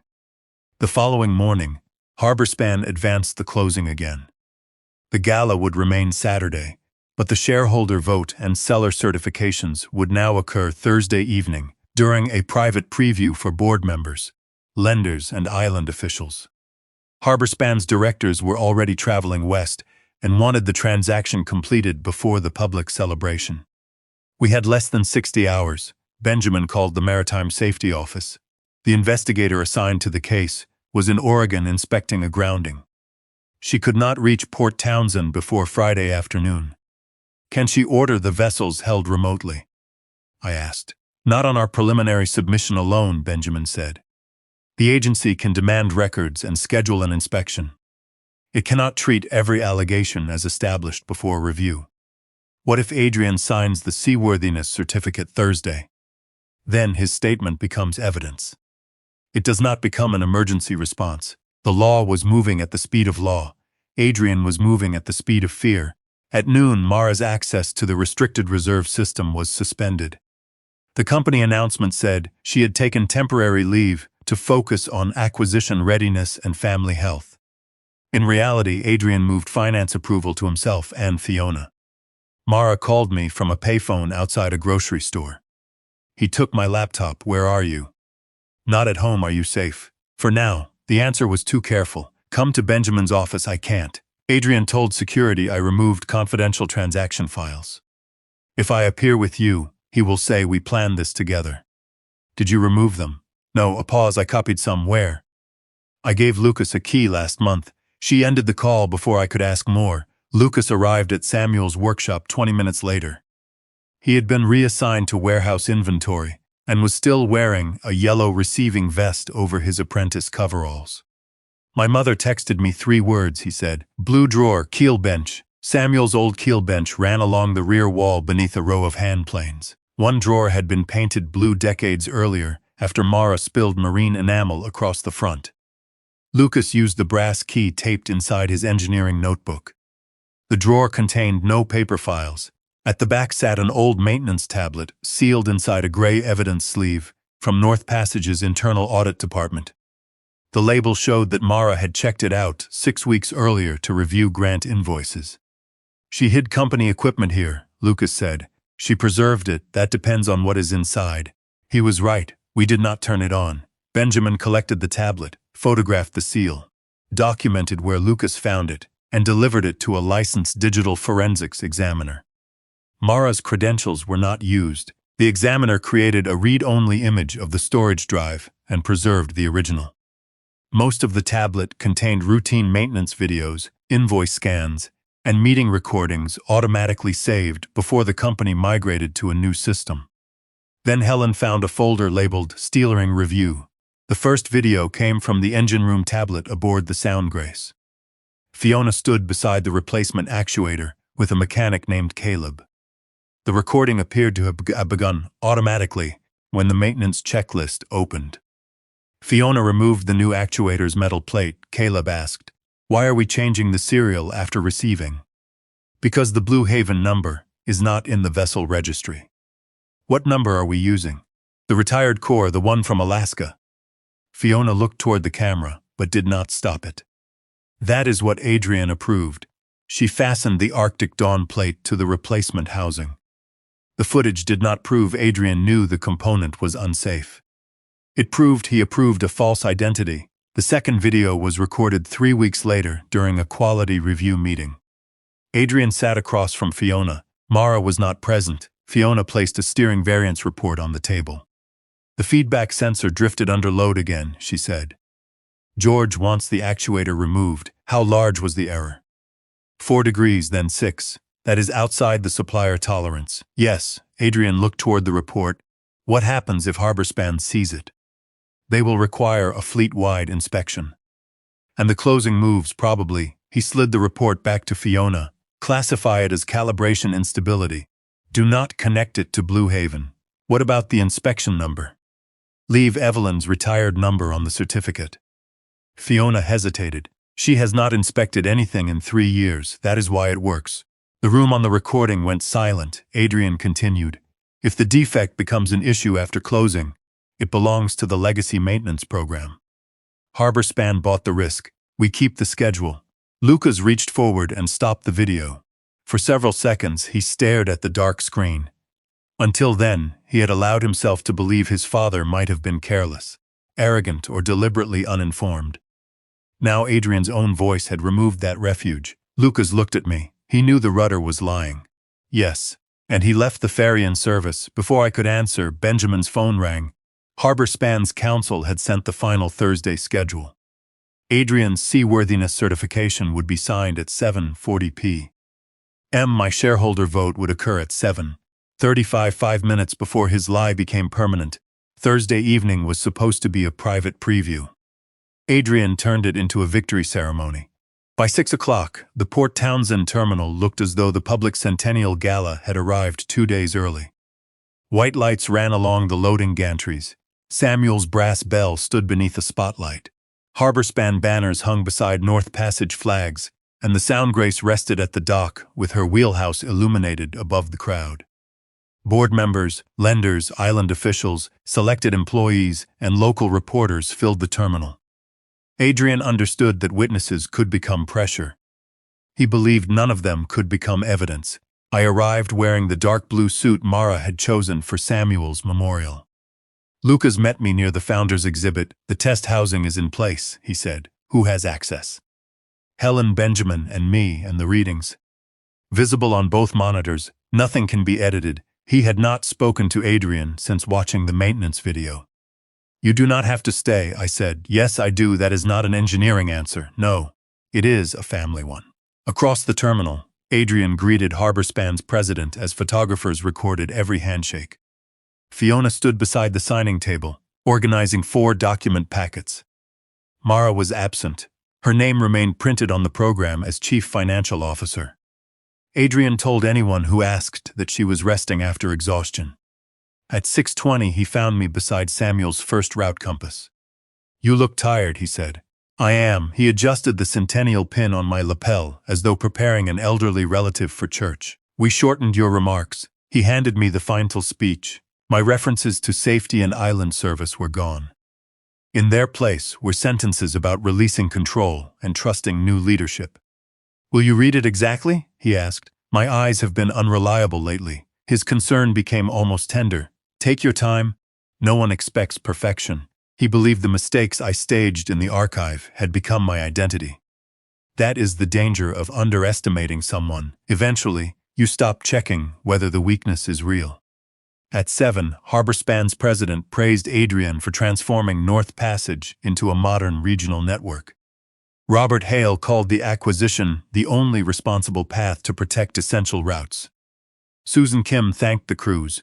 She did not endorse the sale. Jorge entered through the rear doors, while applause covered his arrival. Benjamin had listed him as a witness for the safety committee. Helen sat beside him with the laboratory case at her feet. Adrian did not notice them, neither did the employees seated around them. Jorge kept his hands folded over the program, while Helen placed one shoe against the evidence case, guarding it without making the gesture look important. Adrian invited Lucas onto the stage. My son represents the next generation of North Passage, he said. He understands that technology must move beyond the habits of the past.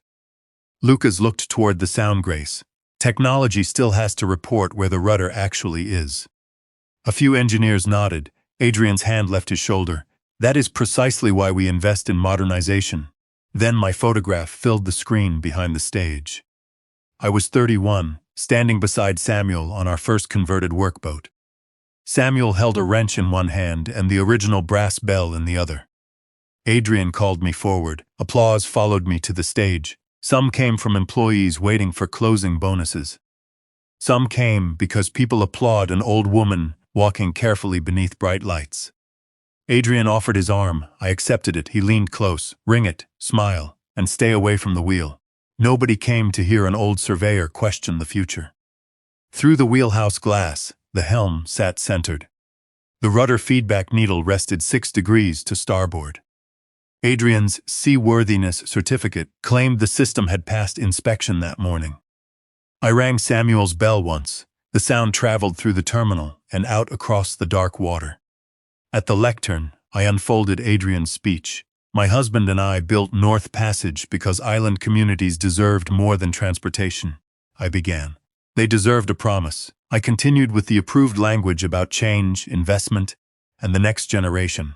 I did not mention Blue Haven or the failed hose. At the end, I added one sentence. A promise about safety is meaningful only when every material fact has been disclosed before the signature. The room remained quiet for half a beat. Then Adrian started the applause. At 7:35, Benjamin placed the shareholder resolution before me. It authorized the sale subject to the truth and completeness of the final seller representations. I voted my shares in favor. Adrian exhaled. The resolution passed with the required supermajority. For the first time, the sale could legally proceed. He took the center seat at the walnut table. Harborspan's counsel, Leah Morgan, opened the seller packet. She asked Adrian to confirm that all known vessel defects had been disclosed. Yes, that no company officer held an undisclosed interest in a material vendor. Yes, that restricted essential service funds had been used according to their purpose. Yes, that no inspection record had been falsified or attributed to an inspector who had not performed the work. Yes, that every vessel listed for transfer was fit for continued operation, subject only to disclosed maintenance.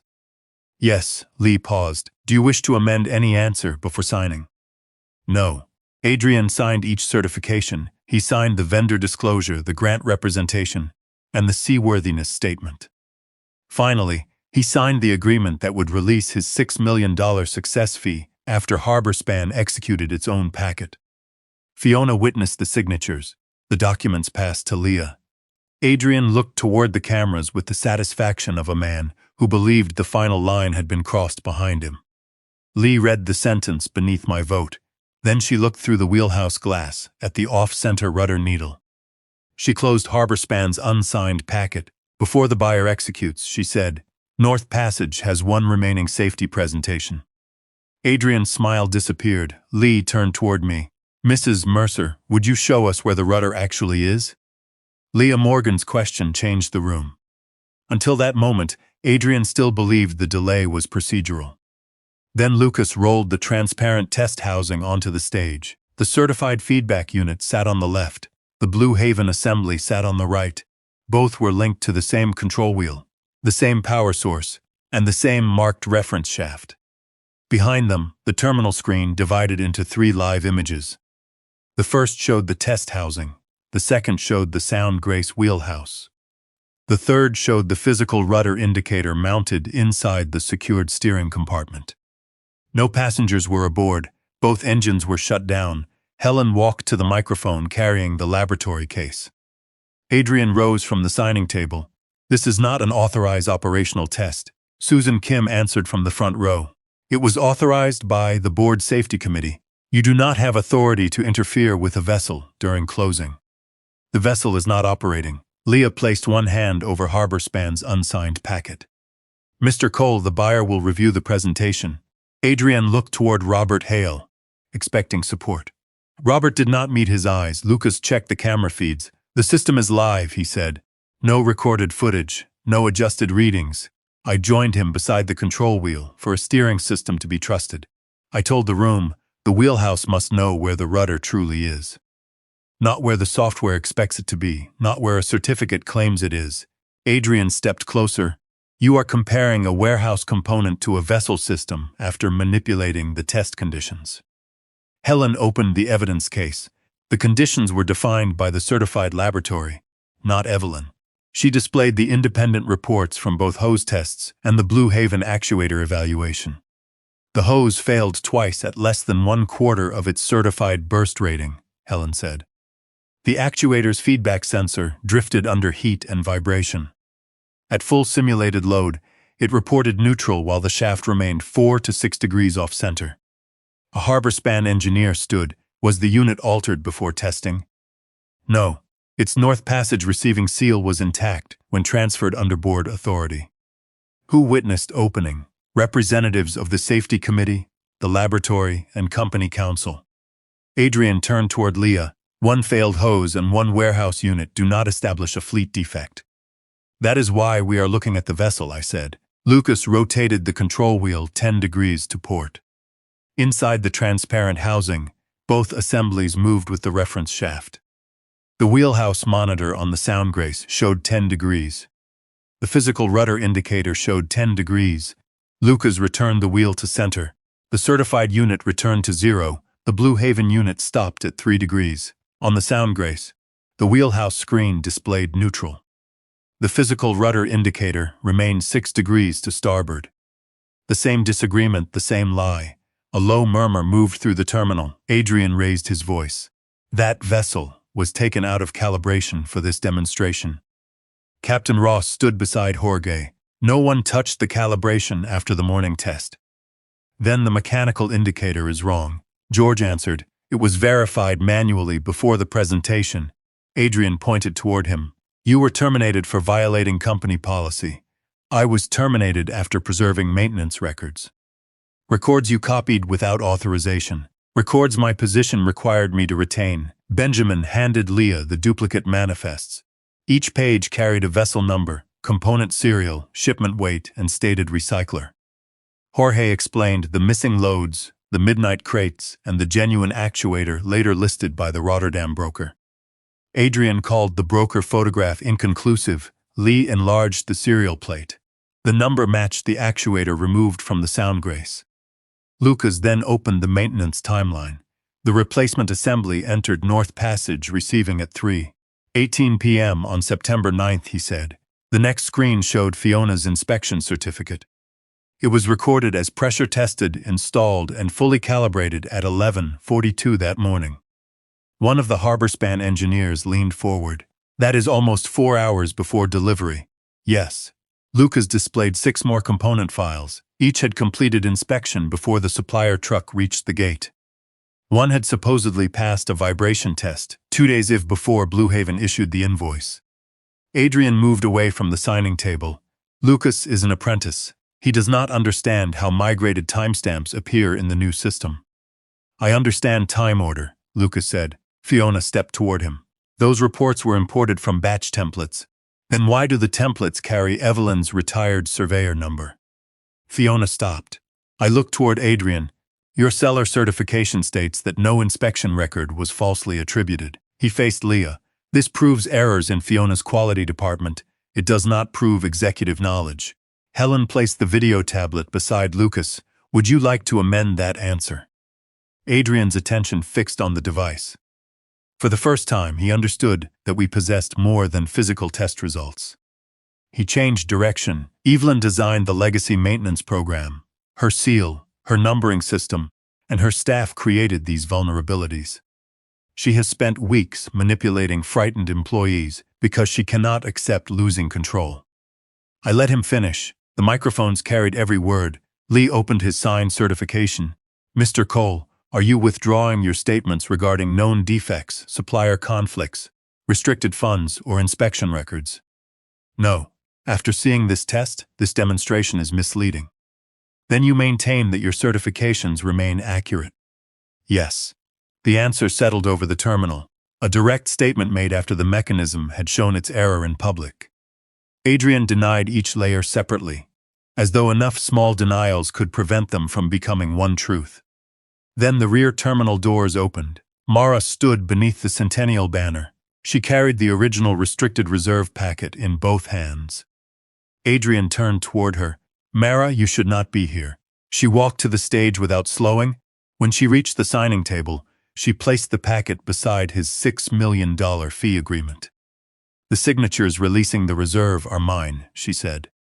The room went silent, then she looked directly at Leah, but the instructions, the false cash forecast, and the Blue Haven guarantee came from my husband. Mara's confession did not rescue her. It made the damage measurable. She remained beside the signing table, while Leah Morgan opened the reserve packet. Adrian looked at his wife as though betrayal belonged only to the person who finally spoke. Mara, he said, you are not well. That is what you told the board when you took my laptop. I removed you from pressure. You removed me from the records. Adrian turned to Leah. My wife has been under treatment for anxiety. She is frightened and being influenced by Evelyn. Mara flinched. Concern in Adrian's hands was another form of restraint. Leah asked, did you knowingly authorize transfers from the restricted essential service reserve? Yes. A murmur moved through the terminal. Adrian showed me a forecast saying North Passage would miss payroll. He claimed the state rules allowed a temporary bridge if we restored the money before quarterly reporting. Did you verify that with counsel? No. Were the funds restored? Only $400,000. Why approve more? Mara looked toward the employees behind Jorge. After the first transfer, Adrian said disclosure would freeze the grant, trigger lender defaults, and cost everyone their jobs. He said the sale was the only way to repay it. That was true. Adrian said, no, the cash crisis was manufactured. She opened the packet to two forecasts. The first showed a severe payroll shortage. The second, recovered from the maintenance tablet, included receivables Adrian's team had removed. With those payments restored, North Passage remained strained but solvent. The missing revenue was excluded, so I would authorize the transfer, Mara said. Robert Hale stood. Who prepared the altered forecast? Adrian's restructuring team.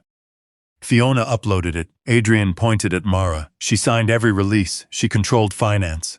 Yes, Mara said, and I will answer for that. Her acceptance weakened him more than denial could have. She removed another document. This is the Blue Haven vendor guarantee. It was not in the packet I signed. Lee compared it with HarborSpan's copy. Cole Harbor Development had guaranteed Blue Haven's banking obligations. Adrian's signature appeared beneath the company seal. I did not own Blue Haven, Adrian said. Your private company guaranteed it, Leah replied. Yet you certified that no officer held an undisclosed interest in a material vendor. That is not ownership, no, Benjamin said. It is a financial relationship you were required to disclose. Adrian turned on Fiona. You handled the vendor file. Fiona's hands remained folded, but her mouth tightened. You told me HarborSpan did not need the guarantee. I told you to follow counsel? No, you told me to remove it from the board packet. Adrian's voice dropped. Be careful. Fiona stared at him, then laughed once without humor. You said the old records would protect us. She faced Leah. I changed the serial plates. I copied Evelyn's retired number onto the certificates. I used her brass seal because Adrian said no buyer would question a founder-era inspection. Mara closed her eyes. The steering alarm on the rain shadow was staged, Fiona continued. I wore Evelyn's jacket, used the credential, and triggered the control sequence while the linkage area was empty. George stood. You almost killed Caleb. He had already moved. You could not know he would stay moved. Fiona looked away. A private security contractor from Cole Harbor took Jorge's notebook. Adrian told them to leave the red tag. That is a lie, Adrian said. It was your idea. He moved toward her, but HarborSpan's security chief stepped between them. Helen started the maintenance video. Fiona appeared on-screen, replacing the Arctic Dawn serial plate. Then Adrian's recorded voice filled the terminal. What happens if HarborSpan sees it?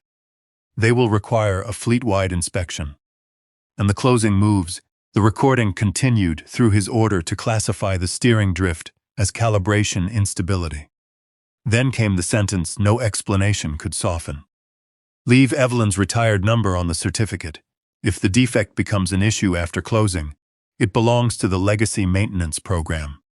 The screen went dark. Adrian faced the audience. That conversation was stripped of context. Lucas stood beside the test housing. It is the full file. A forensic examiner verified its continuity. Your mother gave you stolen company property. She preserved an audit tablet you ordered erased. Adrian looked at me. You built this company on handwritten exceptions and personal judgment. Every weakness they found began under you. Some of that was true. North Passage had once depended too heavily on Samuel's and my memories. Adrian had found those weaknesses and turned them into hiding places. I left openings, I said. You chose what to put through them. Lee returned to his signed documents. You were shown the test results, false timestamps, vendor relationship, and reserve discrepancy, she said. You were then asked whether you wished to amend your representations. I relied on my officers. You reaffirmed them personally. I relied on bad information. The recording shows you had the steering variance report. He said nothing. At the rear doors, 2 state maritime investigators entered with representatives from the Essential Service Grant Office. The assigned investigator in Oregon had authorized a local team after receiving the video and laboratory findings. The lead investigator introduced herself as Captain Nora Singh. She presented preservation orders for the quality office, vendor files, maintenance tablets, and vessel records. North Passage was not to move, alter, or return any Blue Haven component. Then she examined Adrian's seaworthiness certification. You signed this tonight? Yes, after the steering test? Adrian looked toward his attorney, who had just entered. I am not answering further questions. That is your right. Captain Singh placed the certification inside a clear evidence sleeve and sealed it. The earlier conduct requires investigation, she said. This statement is separate. It was made after direct notice of a known steering discrepancy. She handed the document to another investigator. Then she turned toward the dock. Effective immediately, the Sound Grace, the Rain Shadow, and every vessel carrying a Blue Haven steering component are grounded pending physical inspection. Outside the terminal windows, red service lights began appearing along the fleet. One by one, the ferries went dark. Mara's confession did not rescue her. It made the damage measurable. She remained beside the signing table while Leah Morgan opened the reserve packet. Adrian looked at his wife, as though betrayal belonged only to the person who finally spoke. Mara, he said, you are not well. That is what you told the board when you took my laptop. I removed you from pressure. You removed me from the records. Adrian turned to Leah. My wife has been under treatment for anxiety. She is frightened and being influenced by Evelyn. Mara flinched. Concern in Adrian's hands was another form of restraint. Leah asked, did you knowingly authorize transfers from the restricted Essential Service Reserve? Yes. A murmur moved through the terminal. Adrian showed me a forecast saying North Passage would miss payroll. He claimed the state rules allowed a temporary bridge if we restored the money before quarterly reporting. Did you verify that with counsel? No. Were the funds restored? Only $400,000. Why approve more? Mara looked toward the employees behind Jorge. After the first transfer, Adrian said disclosure would freeze the grant, trigger lender defaults, and cost everyone their jobs. He said the sale was the only way to repay it. That was true. Adrian said, no, the cash crisis was manufactured. She opened the packet to 2 forecasts. The first showed a severe payroll shortage. The second, recovered from the maintenance tablet, included receivables Adrian's team had removed. With those payments restored, North Passage remained strained but solvent. The missing revenue was excluded, so I would authorize the transfer, Mara said. Robert Hale stood. Who prepared the altered forecast? Adrian's restructuring team. Fiona uploaded it. Adrian pointed at Mara. She signed every release. She controlled finance. Yes, Mara said, and I will answer for that. Her acceptance weakened him more than denial could have. She removed another document. This is the Blue Haven vendor guarantee. It was not in the packet I signed. Lee compared it with HarborSpan's copy. Cole Harbor Development had guaranteed Blue Haven's banking obligations. Adrian's signature appeared beneath the company seal. I did not own Blue Haven, Adrian said. Your private company guaranteed it, Leah replied. Yet you certified that no officer held an undisclosed interest in a material vendor. That is not ownership, no, Benjamin said. It is a financial relationship you were required to disclose. Adrian turned on Fiona. You handled the vendor file. Fiona's hands remained folded, but her mouth tightened. You told me HarborSpan did not need the guarantee. I told you to follow counsel. No, you told me to remove it from the board packet. Adrian's voice dropped. Be careful. Fiona stared at him, then laughed once without humor. You said the old records would protect us. She faced Leah. I changed the serial plates. I copied Evelyn's retired number onto the certificates. I used her brass seal because Adrian said no buyer would question a founder error inspection. Mara closed her eyes. The steering alarm on the Rain Shadow was staged, Fiona continued. I wore Evelyn's jacket, used the credential, and triggered the control sequence while the linkage area was empty. George stood. You almost killed Caleb. He had already moved. You could not know he would stay moved. Fiona looked away. A private security contractor from Cole Harbor took Jorge's notebook. Adrian told them to leave the red tag. That is a lie, Adrian said. It was your idea. He moved toward her, but Harbor Span's security chief stepped between them. Helen started the maintenance video. Fiona appeared on-screen, replacing the Arctic Dawn serial plate. Then Adrian's recorded voice filled the terminal. What happens if Harbor Span sees it? They will require a fleet-wide inspection. And the closing moves, the recording continued through his order to classify the steering drift as calibration instability. Then came the sentence no explanation could soften. Leave Evelyn's retired number on the certificate. If the defect becomes an issue after closing, it belongs to the legacy maintenance program. The screen went dark. Adrian faced the audience. That conversation was stripped of context. Lucas stood beside the test housing. It is the full file. A forensic examiner verified its continuity. Your mother gave you stolen company property. She preserved an audit tablet you ordered erased. Adrian looked at me. You built this company on handwritten exceptions and personal judgment. Every weakness they found began under you. Some of that was true. North Passage had once depended too heavily on Samuel's and my memories. Adrian had found those weaknesses and turned them into hiding places. I left openings, I said. You chose what to put through them. Lee returned to his signed documents. You were shown the test results, false timestamps, vendor relationship, and reserve discrepancy, she said.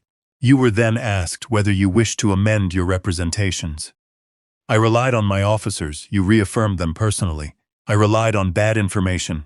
The recording shows you had the steering variance report. He said nothing. At the rear doors, 2 state maritime investigators entered with representatives from the Essential Service Grant Office. The assigned investigator in Oregon had authorized a local team after receiving the video and laboratory findings. The lead investigator introduced herself as Captain Nora Singh. She presented preservation orders for the quality office, vendor files, maintenance tablets, and vessel records. North Passage was not to move, alter, or return any Blue Haven component.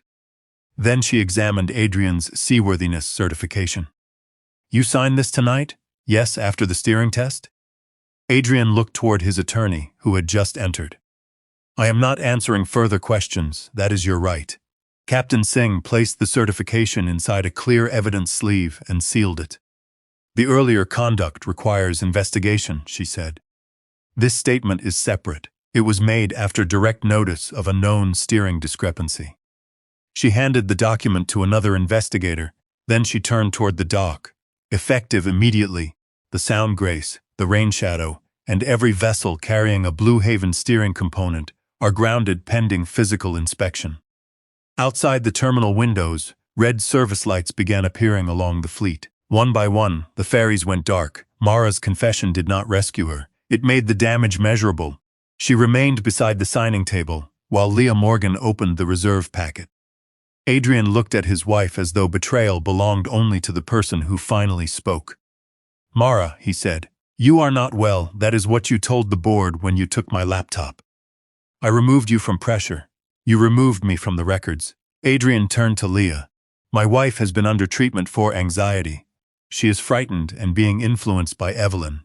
Mara flinched. Concern in Adrian's hands was another form of restraint. Leah asked, did you knowingly authorize transfers from the restricted Essential Service Reserve? Yes. A murmur moved through the terminal. Adrian showed me a forecast saying North Passage would miss payroll. He claimed the state rules allowed a temporary bridge if we restored the money before quarterly reporting. Did you verify that with counsel? No. Were the funds restored? Only $400,000. Why approve more? Mara looked toward the employees behind Jorge. After the first transfer, Adrian said disclosure would freeze the grant, trigger lender defaults, and cost everyone their jobs. He said the sale was the only way to repay it. That was true. Adrian said no, the cash crisis was manufactured. She opened the packet to 2 forecasts. The first showed a severe payroll shortage. The second, recovered from the maintenance tablet, included receivables Adrian's team had removed. With those payments restored, North Passage remained strained but solvent. The missing revenue was excluded, so I would authorize the transfer, Mara said. Robert Hale stood. Who prepared the altered forecast? Adrian's restructuring team. Fiona uploaded it. Adrian pointed at Mara. She signed every release. She controlled finance. Yes, Mara said, and I will answer for that. Her acceptance weakened him more than denial could have. She removed another document. This is the Blue Haven vendor guarantee. It was not in the packet I signed. Leah compared it with HarborSpan's copy. Cole Harbor Development had guaranteed Blue Haven's banking obligations. Adrian's signature appeared beneath the company seal. I did not own Blue Haven, Adrian said. Your private company guaranteed it, Leah replied. Yet you certified that no officer held an undisclosed interest in a material vendor. That is not ownership, no, Benjamin said. It is a financial relationship you were required to disclose. Adrian turned on Fiona. You handled the vendor file. Fiona's hands remained folded, but her mouth tightened. You told me HarborSpan did not need the guarantee. I told you to follow counsel. No, you told me to remove it from the board packet. Adrian's voice dropped. Be careful. Fiona stared at him, then laughed once without humor. You said the old records would protect us. She faced Leah. I changed the serial plates. I copied Evelyn's retired number onto the certificates. I used her brass seal because Adrian said no buyer would question a founder error inspection. Mara closed her eyes. The steering alarm on the rain shadow was staged, Fiona continued. I wore Evelyn's jacket, used the credential, and triggered the control sequence while the linkage area was empty.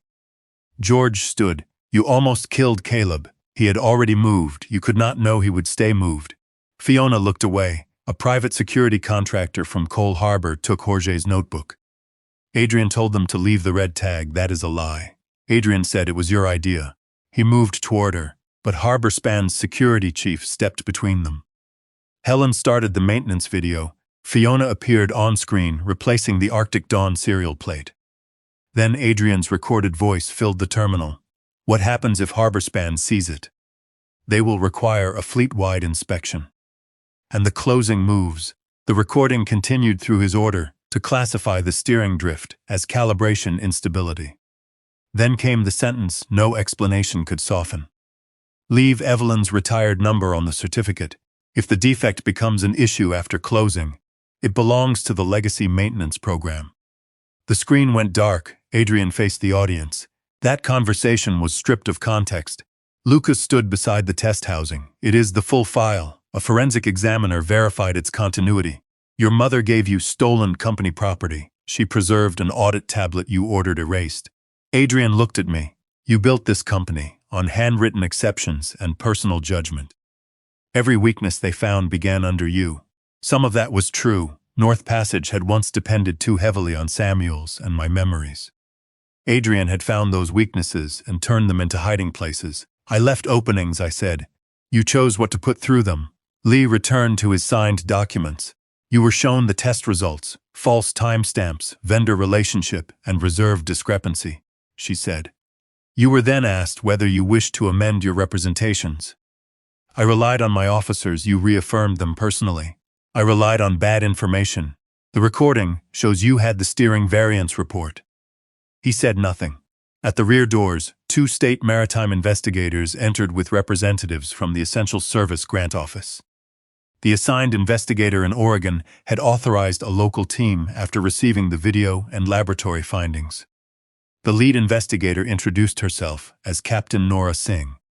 She presented preservation orders for the quality office, vendor files, maintenance tablets, and vessel records. North Passage was not to move, alter, or return any Blue Haven component. Then she examined Adrian's seaworthiness certification. You signed this tonight? Yes, after the steering test? Adrian looked toward his attorney, who had just entered. I am not answering further questions. That is your right. Captain Singh placed the certification inside a clear evidence sleeve and sealed it. The earlier conduct requires investigation, she said. This statement is separate. It was made after direct notice of a known steering discrepancy. She handed the document to another investigator, then she turned toward the dock. Effective immediately, the Sound Grace, the Rain Shadow, and every vessel carrying a Blue Haven steering component are grounded pending physical inspection. Outside the terminal windows, red service lights began appearing along the fleet.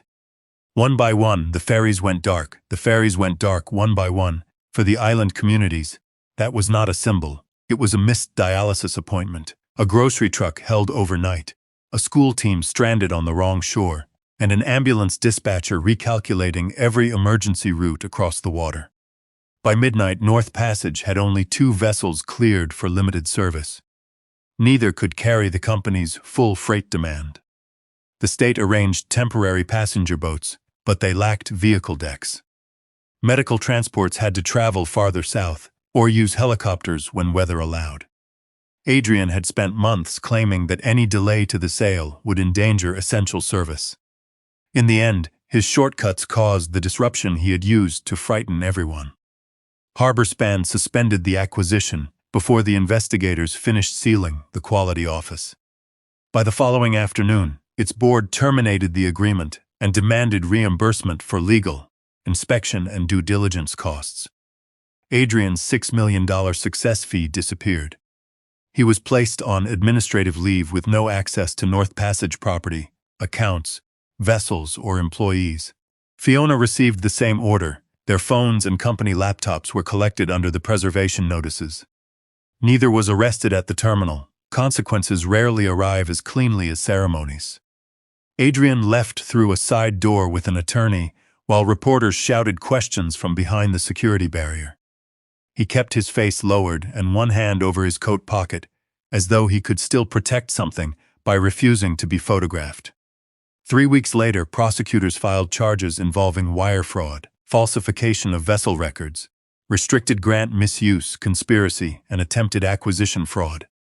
Fiona entered negotiations first. She admitted changing serial plates, using my seal, creating false inspection certificates, staging the rain shadow alarm, and directing the contractor who stole Jorge's notebook. Her cooperation did not erase what she had done. It merely established how much of it Adrian had ordered. Search warrants uncovered payments from Blue Haven to Cole Harbor Development and transfers from the Marina project into Fiona's brother's failing business.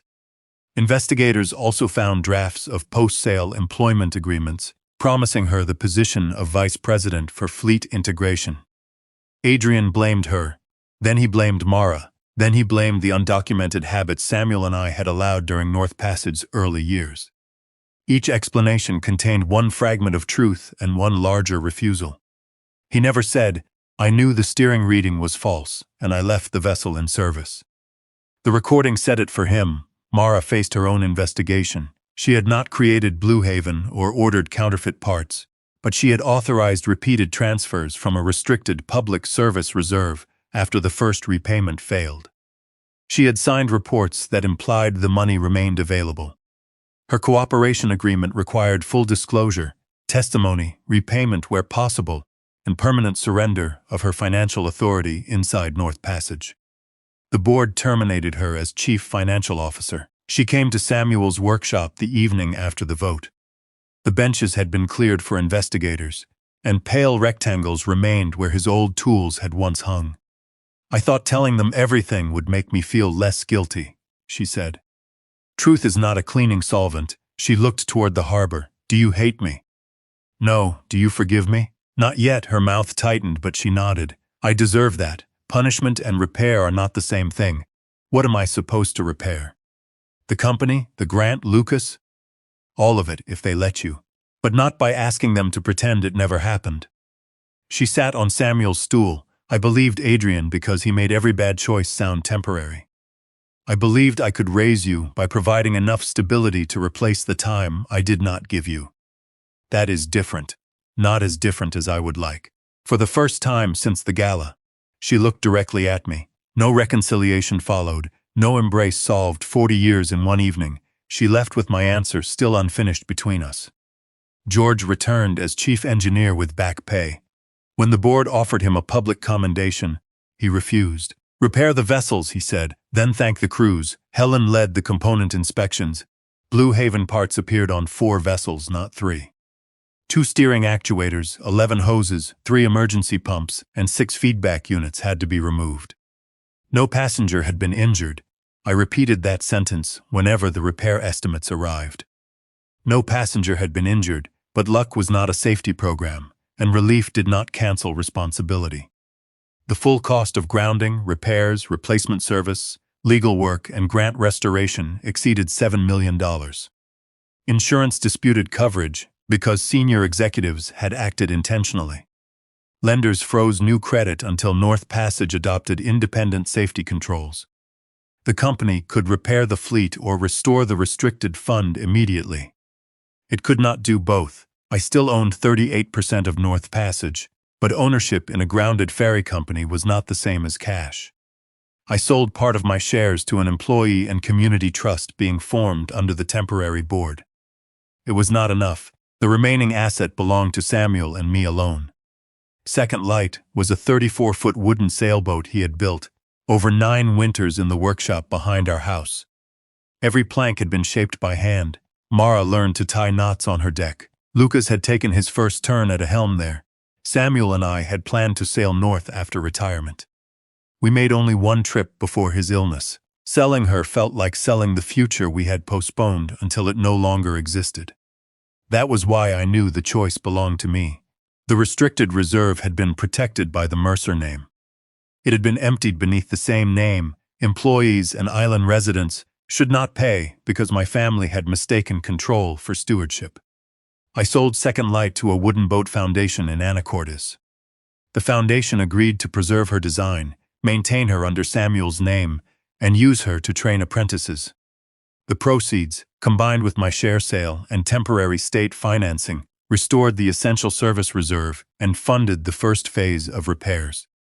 On the morning before the boat left Port Townsend, I emptied the cabin alone. Inside the chart drawer, beneath Samuel's old dividers, I found a narrow cedar box. The brass compass inside was unfinished. Its face had been engraved for Lucas, but the needle assembly had never been installed. A folded note rested beneath it. Samuel's handwriting had weakened near the end, yet every word remained clear. For Lucas, when every instrument disagrees and the easy course looks safe. The note continued on the other side. I turned it over. The note continued on the other side. Trust the instrument you have tested, but never ignore the water beneath you. A true course is not the easiest line. It is the one you can defend when others must follow. Samuel had written those words for Lucas. I carried them for myself. 10 months later, North Passage still operated from the same Port Townsend terminal, but no Mercer or Cole controlled it. The Employee and Community Trust held 54% of the voting shares. Island municipalities, crew representatives, and a nonprofit transportation foundation held another 21.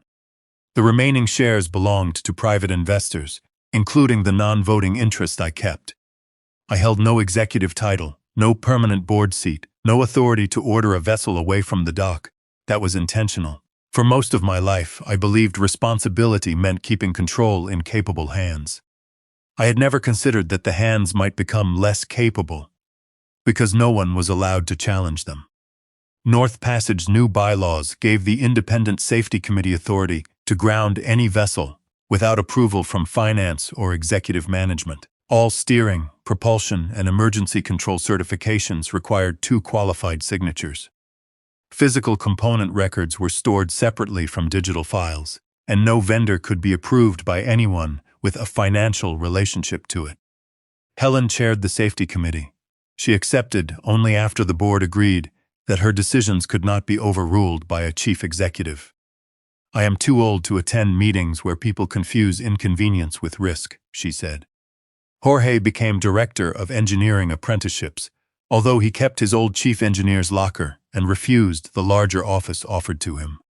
He trained every apprentice to verify part numbers against physical history before opening a software record. On his classroom wall, he hung the red survey tag left in his truck. Beneath it, he added a sign: "A warning is not ownership. The truth belongs to whoever verifies it."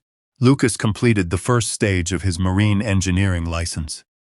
He declined the accelerated management program Harbor Span had once promised him, and spent 6 months rotating through engine rooms, dry docks, and night maintenance. He asked Jorge to grade him under his last name, not his family history. Jorge responded by assigning him the oldest bilge system in the fleet. Adrian never returned to the terminal. 7 months after the gala, he pleaded guilty to wire fraud, conspiracy to falsify vessel safety records, restricted fund fraud, and making false statements during the attempted acquisition. His plea included the conduct that mattered most. He had known the steering system was reporting a false neutral position. He had chosen to keep the vessels operating.